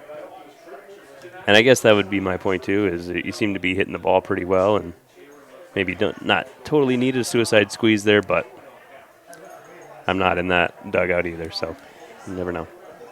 Chase Aaron now will step up to bat. Back-to-back outs here for the Dimock-Emery Raptors. Again, putting up 5 here in the bottom of the 7th. This pitch low. Count now 3-0. This is the second relief pitch that we have seen in the bottom of the 7th. As Kyle Jensen is in to pitch for the Larchwood Diamonds. The 3-0, and taking this one all the way for a called strike. Tom, I forgot to ask you to spend some time over at Riverboat Days this weekend. You know what? I have not been to Riverboat Days in a couple years. Busy getting my my new classroom ready to roll. So we're moving into a new building. So my wife Jazz and I have been in my classroom getting that all decorated and ready to go. So teaching over there at Vermilion Middle School now, or what are we calling it officially? So is the grade school? We are connected to the middle school, but I teach in the Vermilion Elementary School. But it is just one building. Yeah. You're correct. That's what I was thinking. Yep. So I guess you could say one building, 2 schools. Yeah. So now stepping up to bat, Kitchens, who's 1 of 4, runner on first base. This pitch up. 1-0 the count. Raptors, by the way, 10 runs on 10 hits. Larchwood Diamonds, 10 hits, 5 runs. Certainly a discrepancy there in the ball game. Jensen hasn't found the strike zone that much. I know you're kind of thinking the same thing I am right now. Yep, it's tough for Larchwood to find a reliever to come in and do the job right now. They do, again, still have somebody over there in the bullpen who's just watching on. And the 2-0, this one's out into right center, and Mitch Bashan gets underneath of it for out number 3. But the Raptors have done their damage, putting up 5 runs in the 7th. They now lead it 10-5 as we move to the top of the 8th. We're back in just a moment here on Live Ticket TV. At Heartland State Bank, our customers are at the center of everything we do. Heartland State Bank is a family-owned community bank and here for you. We have an experienced lending staff for fast, local decisions. Heartland State Bank offers competitive rates and is proud to provide uptown services with a hometown touch. With 4 locations in Redfield, Tulare, Wessington, and Highmore, we aspire to support the communities we live and work in. Heartland State Bank, member FDIC. It may seem like the smallest town in South Dakota, so how could it have everything you need when you may find yourself in the middle of nowhere? But at Canova Service Center, whatever you may need in the middle of nowhere, that's where they are. Fencing, lumberyard, hardware, oil changes, tire sales, and repair. Rental equipment, feed bunks, cattle shelters, convenience store, and more. So no, you're not in the middle of nowhere. It's the Canova Service Center. We're your local one-stop shop. This is Angela, owner and operator of Amcota Farm and Home Center. From the DIYers, fixer-uppers, to contractors, we have what you need to get the job done. Building supplies, Valspar paint, and tools, Crystal X tubs, fencing supplies, and bog boots for your farm needs. We know how busy life can get. We offer delivery to make your life easier. Amcota Farm and Home Center on Dakota Avenue in Wessington Springs. Big city value. If you love being outside. Back here at Cadwell Park as we quickly dive into the action as Brent Ripita sees the very first pitch to start the top of the 8th and puts it out into right field for a base hit. And the Diamonds have a runner aboard, trailing by 5. Tom, I mentioned it in the bottom of the 7th. If there's a team that can close this gap quickly and even take the lead, it would be the Larchwood Diamonds. You just need to have Phil Johnson, though, have a really good top of the 8th. Yeah, definitely game not over here with Larchwood. We know they can score in a hurry. But if you're Larchwood, too, you don't got to be thinking about getting all 5 runs this inning. You can chip away, maybe try to get 2 or 3 here and keep yourself in the game. Gavin Lorenz, the left fielder, steps up to bat. He is 0 for 3. And this one, make it now 1 for 4 as he puts it out into center field and runners on first and second. Yeah, just passing the baton any way you can to become a base runner. You need a bunch of them, so whatever you got to do. And playing a little station-to-station baseball now, too, from Larchwood, I would assume. Can't be too risky on the bases. As now a man you know very well, Isaac Bombas, the third baseman, will step up to bat. Yes. How many has he scored on you? Too many? Well, you know what? He did his damage against us. He was on the mound. He threw a complete game, and I think he gave up 2 hits. So this Bombas guy is – I'm rooting for him now, of course, but – You're saying he's a pretty decent guy then is what you're telling me. I think he's a good kid, yep. Good kid, good player, too. Not surprised he's in the starting lineup here. Showing bunt now, and this one is going to be laid down. Johnson goes, throws over, and it's the speed from Bombas able to get aboard. 1, 2, 3 for load up the bases, and with it, it also restarts the top of the lineup with now Lynn stepping up to bat, and you can just see the rally caps on right now at the Sports Center in Larchwood as they're all of a sudden back into it and excited. Yeah, I bet that place right now is getting a little rowdy. We got bases loaded here. Lynn takes the first pitch outside. Lynn so far in the ball game, 2 of 4 with 2 runs on his 2 hits. Does not have an RBI. This one a ground ball. Throw over to second, out at second on the fielder's choice. But it gets an RBI. Yep.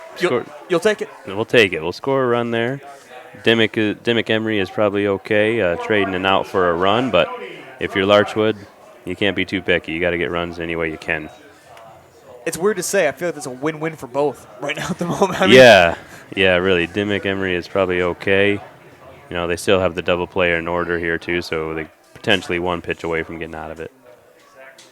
This one goes into Cody Grosskreitz. The shortstop is up to bat. He's 2 of 4. He's got 2 hits, a run, no RBIs, for him today. Phil Johnson did not like that either. He thought he had that one, huh? Come on. Are you kidding me?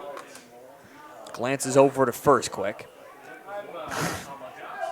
The pickoff attempts tonight at first have been the most lackluster pickoff attempts I think I've ever seen in a game. Yes. Sunday. Not very threatening. Toss the good old pigskin around. I've been watching the preseason football. Right. But you know what? I said that last time, and then I believe it was Jason Schmidt got thrown out at second trying to steal. So they know what they're doing. 3-0 to Grosskreitz. And this one right down Broadway for 3-1 as Cody was taking that one all the way.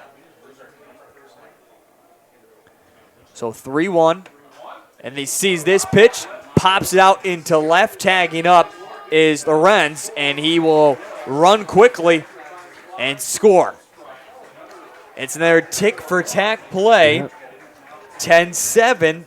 I feel like this time it benefits the Larchwood Diamonds because instead of it being a 4-run deficit, it's all of a sudden a 3. You grab momentum again. 3's a lot more manageable to get in the top of the ninth. Yeah, they're definitely chipping away right here. I mean, obviously, if you're Larchwood, you'd love to see a double in the gap to clear the bases. But, yeah, keeping you in the game, 10-7, still in striking distance. This inning's not over yet. And here goes Lynn. He'll take off. It's a low throw over to second, and a good slide in there by Lynn to steal second. And with 2 outs in the top of the 8th, runner at scoring position with Mitch Pashan, the right fielder, up to bat. Yeah, Larchwood is keeping the pressure on here, stealing bases still. Trying to get another one. Pashan, the 0-1, pops it to third. Schmidt gets underneath of it, and that is the 3rd out for the top of the 8th. Larchwood Diamonds, though, do a little damage. They put up 2 runs, still trail by 3 as we head to the bottom of the 8th. We're back in a moment on Live Ticket TV. Solving problems and working with your hands, apply now at James Valley Landscape Solutions. James Valley offers on-the-job training in all aspects of the green industry with modern equipment and technology and competitive pay. Benefits include overtime pay, health care, dental, vision, and more. Apply now at jamesvalleylandscape.com or in person at 600 West Spruce in Mitchell. Mount Vernon Farmers Elevator is a proud supporter of the Mount Vernon Mustangs at the State Amateur Baseball Tournament. Mount Vernon Farmers Elevator has been servicing the Mount Vernon area for over 75 years. See them for your agronomy and feed needs no matter the farming season. They will take care of all your grain handling needs as well. Mount Vernon Farmers Elevator would like to wish the Mustangs and all the teams best of luck at the state tournament. Lucky for us, life is full of choices, big and small. They define us, make us who we are. And when it comes time for you to choose a car, home, your next big adventure, or start a new business, Farmers Union Insurance has the variety of coverage options to protect each perfect moment. Farmers Union Insurance. Contact your local Farmers Union Insurance agent today. Each family's... It is the bottom of the 8th inning. Nash will lead things off. As we do see on the mound, the man that left us in the bottom of the 7th, as that is Kyle Jensen out there dishing the pitches for the Larchwood Diamonds, working quickly. The count goes to 1-1 to Nash. Nash in the ball game. He's been productive, I guess, like all the Raptors have. He's 1 for 3 today. The 1-1 pitch inside, 2-1 the count. Yeah, so if you're Jensen here, you just got to keep the game where it is. You can't really afford to give up another run. striking distance with 3 runs. Give your team a chance. So far, Jensen is credited with a hit, a run that was earned in his walk too, and gives up his second hit in relief. The leadoff batter is aboard again. We just saw the Larchwood Diamonds strike back in the top of the 8th. Tom, it's all about insurance time. Yeah, so if you're Dimock-Emery right now, I'm thinking you might be playing for 1, but we haven't seen a ton of small ball from them, so I'm thinking their attitude is still, let's try and get 2, 3, 4 again. Make it really easy on ourselves. So now stepping up to bat here will be Mitch Pashan, the right fielder for the Dimock-Emery Raptors. I'm sorry, Schmidt. Who did I just look at? Wrong sheet. Look at the other number 9. It's lucky you got a good partner here to correct your mistakes. Yes, thank you, Tom. Appreciate that. The runner goes, and this is going to be easily into second. The way that Nash had that jump, we might even be able to get to third. He was well in there at time. That was basically no play at second. I was actually kind of surprised that even Ripperda threw that over there. Right. So again, Jason Schmidt, the former pitcher, or at least the starting pitcher, up to bat, looking at a 1-1 count. Now the third baseman, Schmidt is. This one low, gets away from Ripperda, but doesn't let it get it too far. Fans, don't forget, game number 2 of the evening features the Hartford-Humboldt Wood Ducks, the Cinderella team, taking on the Giant Killer. Platte Killer Tomatoes have defeated Del Rapids Mudcats 1-0 and also defeated Alexandria the other night 3-2 and a walk-off home run here at Cadwell Park. The 2-1, this one popped up in the air. Wow. You think Jason's mad at all by that hit? This one's caught. I'm guessing he wanted to do a little more damage with that pitch. I think he feels like he missed that one. I would agree with that. I do think he... Yep, that bat basically ended up in the dugout. He was frustrated, threw it immediately. Yep. Still saying a few choice words to himself. Yep. Darn it, he's saying. Shoot. Sure, we could go with that. I like the PG version. Sure, that's what he said. Phil Johnson now up and sees the very first pitch. Is going to foul this one off back behind. And 100 kids will go running after it. $3. Do you say, you betcha. Buys me some nachos down in the concession stands. Maybe a little Mountain Dew at 8 p.m. at Parents Love. Oh. Caffeine keeps you alive. You need any caffeine? You good over there? I'm okay. Yep. Okay. Had a Mountain Dew on the drive, so I'm locked. I'm good. You got the caffeine on your way up here. Mm-hmm. Got the little mixed berry Celsius in me on my drive on up here. I'm the one guy that's got the whole entire fridge just always stacked. With Celsius? Yeah, I don't know. It's a weird, maybe it's more like a woman's thing, the Celsius. I feel like it's been more labeled as. I think it tastes good. Yeah. I think it's the slim cans for whatever reason. That could be. And now this one inside and hits Phil Johnson, and the way he's holding his elbow, that's not good. And it's also the throwing arm as we take a look back here on the instant replay. You hate to see this. Yeah. So I think it hit him right there in the elbow, and I believe it might have just hit even below the guard at where it was at. Must have missed the Evil Shield elbow pad. And again, it is his throwing arm as well, so he's taking his time to kind of flex it out. Going to have a bruise there. And I have to believe he will come on to at least pitch in the top of the 9th. Yeah, I would think so. It's not rain that you're seeing on the camera. That is just bugs. Little gnats are now out. Yeah. We got a fly on our TV screen up here. They're everywhere. They are. As now stepping up, it will be Sam Pischke, the second baseman. Runners on first and second, one out here for the Raptors. As they have been all over Kyle Jensen in relief. Jensen has gone through an inning and a third. Yep, and there's been a lot of traffic. So there's been Dimock-Emery Raptors all over the bases. The 0-1. Sent one in for a called strike. Cole Larsh, our producer. Spencer Bewley, our cameraman this evening. Those two got a little golf. Speaking of golf, we got to make sure we get our team put in the golf tournament coming up on the 24th for you. Yeah, make sure to sign up for that Vermilion Baseball Golf Tournament. Proceeds go to a good cause. Give Vermilion kids a chance to play some baseball. Can't promise that we'll do well, but I will tell you we will have a good time. Nobody said anything about doing well. No.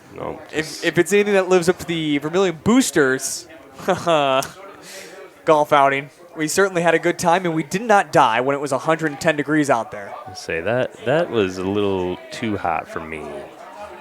The drinks were certainly flowing that day, and they were flowing very, very quickly. I bet. I did not golf in that one, but I've don't heard blame some you. stories of that one. I think at one point everyone went through a "I think I'm going to die out here" moment. It was, I would imagine below the bluff was pretty warm. it was the hottest day so far that we've seen in Vermilion. The 0-2 lined out to center for the second out as Pischke is put down. He'll be 1 of 5 in the ball game. So now stepping up to bat, it'll be Colton Plagman, the catcher for the Raptors. Getting runners on first and second for Dimock-Emery. It's all about adding runs as they lead by 3 in the bottom of the 8th. As long as they don't allow Larchwood to score 3 or more in the top of the 9th, they will punch their ticket into the final 4. And this was a Dimock-Emery team that almost didn't even make it here. Yeah, their record kind of surprised me. Didn't exactly make my eyes pop looking at it, but they have a lot of guys that have played a lot of big baseball games, so not surprised that they made it this far. Down in District 5 there at one point, they were looking at one spot remaining, and they had to kind of play their way through to make it in. This one, a swing and a miss, and it's 0-2 the count. I should say there was 2 teams that could make it and one that could be eliminated, and they made sure they were one of the teams that made it in. All you got to do is get in. And from there, Get in. look at the Hartford Humboldt Wood Ducks. You can win 4 games all season long if you combined your district tournament and say, all right, we should probably be, if we rank this, the 32nd team, but they put us at random, and here we go. Here we go. Yep.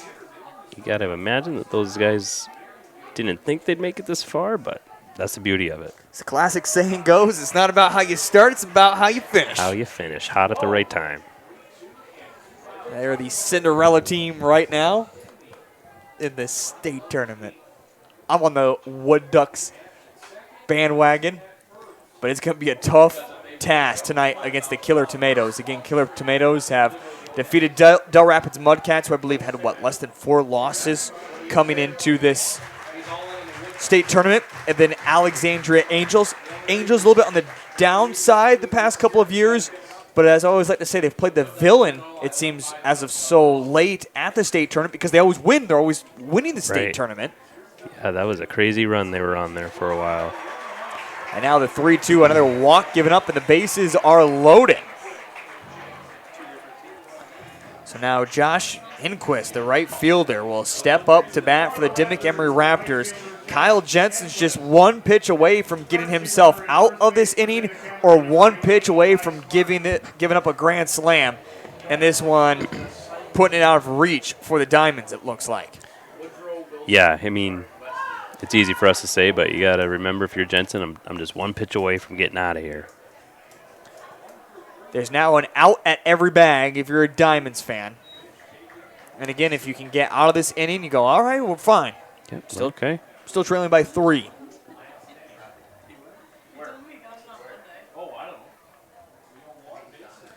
The 0-1 kicks and fires, and this one is going to be out into right field. It will go foul, but things got interesting for just a moment. Thought we might have another triple there for Inquist. You are right. 1 of 4 here in the ball game with that triple. I was going to say, it's a worse version of Where's Waldo. seeing something interesting, Heath. I'm seeing Jason Schmidt warm up kind of down the line for Dimock-Emery. He's already pitched in the game. I wonder if they'll be going back on the mound. I don't know, but a swing and a miss here will end the inning. So we'll see if there's any changes made from the Diamonds as they try to force the bottom of the ninth. But we go to the top of the ninth where they're down to their final 3 outs to get 3 runs or more. That's on the way next here on Live Ticket TV.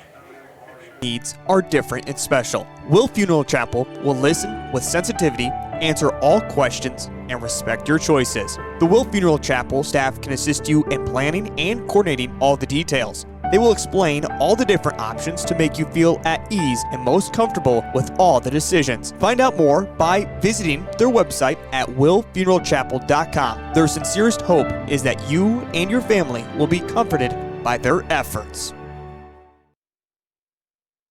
Are you in need of high-quality lumber for your next project? Looking for top-notch agronomy services to keep your crops thriving? Need a reliable source of propane and fuel for your home or business? Look no further than Tabor Lumber Co-op. Whether you're a seasoned contractor or a DIY enthusiast, Tabor Lumber Co-op has everything you need to get the job done right.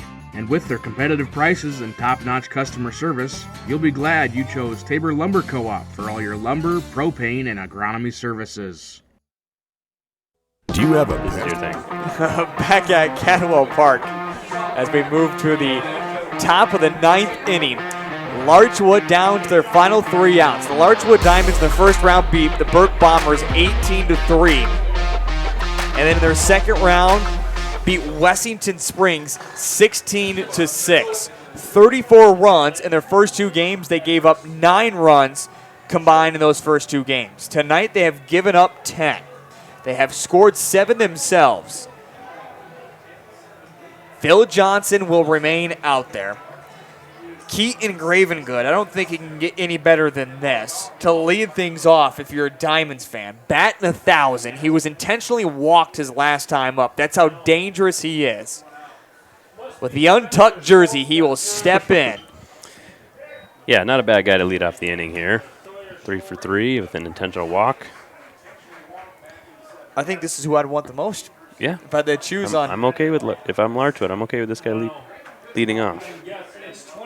2-0 the count. Again, Phil Johnson, he did take a shot in the elbow, being hit by a pitch there in the bottom of the 8th. The 2-0, this one a ground ball over short. Kitchens throws to first on a good rope. 1 away.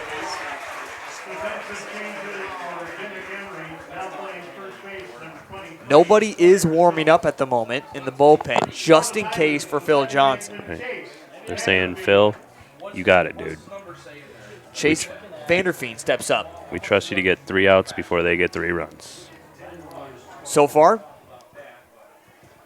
task on its way to being done. We have seen the Larchwood Diamonds, though, score 3 runs in this game with 2 outs on the board. It's true. I like watching guys like Johnson pitch. It is catch it and throw it. Catch it and throw it. And now a blooper over to first where Schultz makes the running catch. 2 away. The Larchwood Diamonds are down to their final out as Jacob Kindhart, the DH, will step up to bat.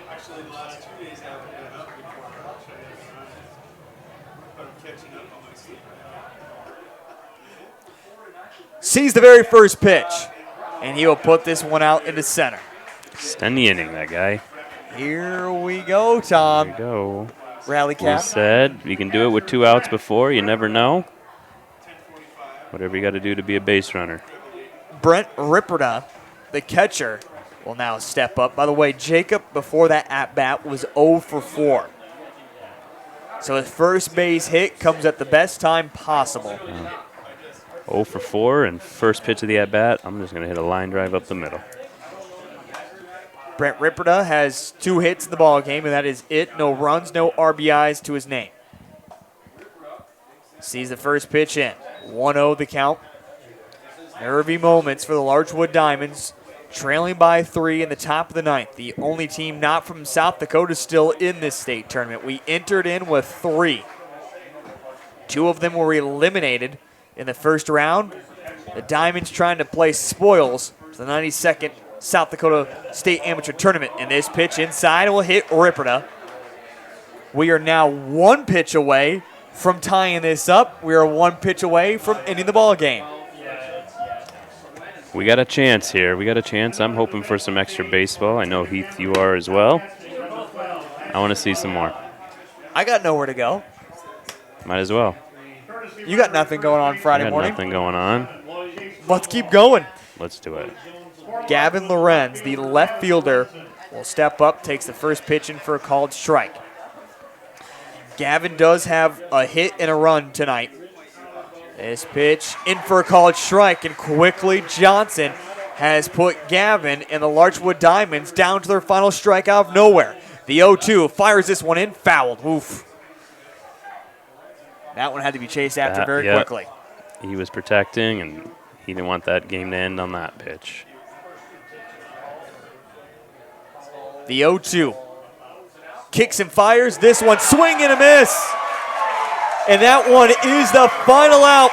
The Dimock-Emery Raptors have punched their ticket into the final 4 teams, beating the Larchwood Diamonds by the final score of 10-7.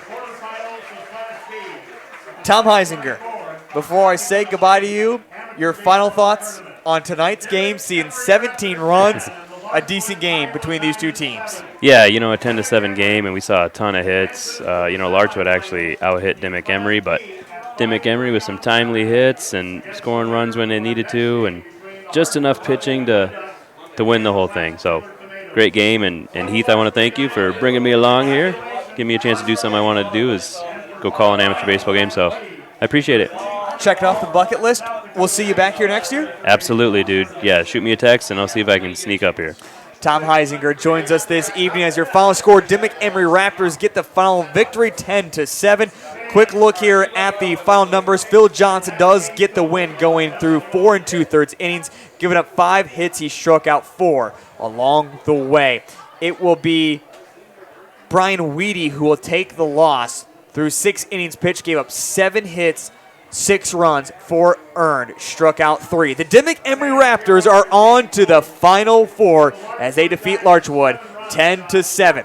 Folks, we're going to step aside. When we come back, though, we get you set for the Hartford Humboldt Wood Ducks and the Platte Killer Tomatoes. That is on the way next on Live Ticket TV. Got bats, ants, termites? Family owned and operated, Olson's Pest Technicians have had over 50 years experience taking care of pest problems in places across South Dakota, Nebraska,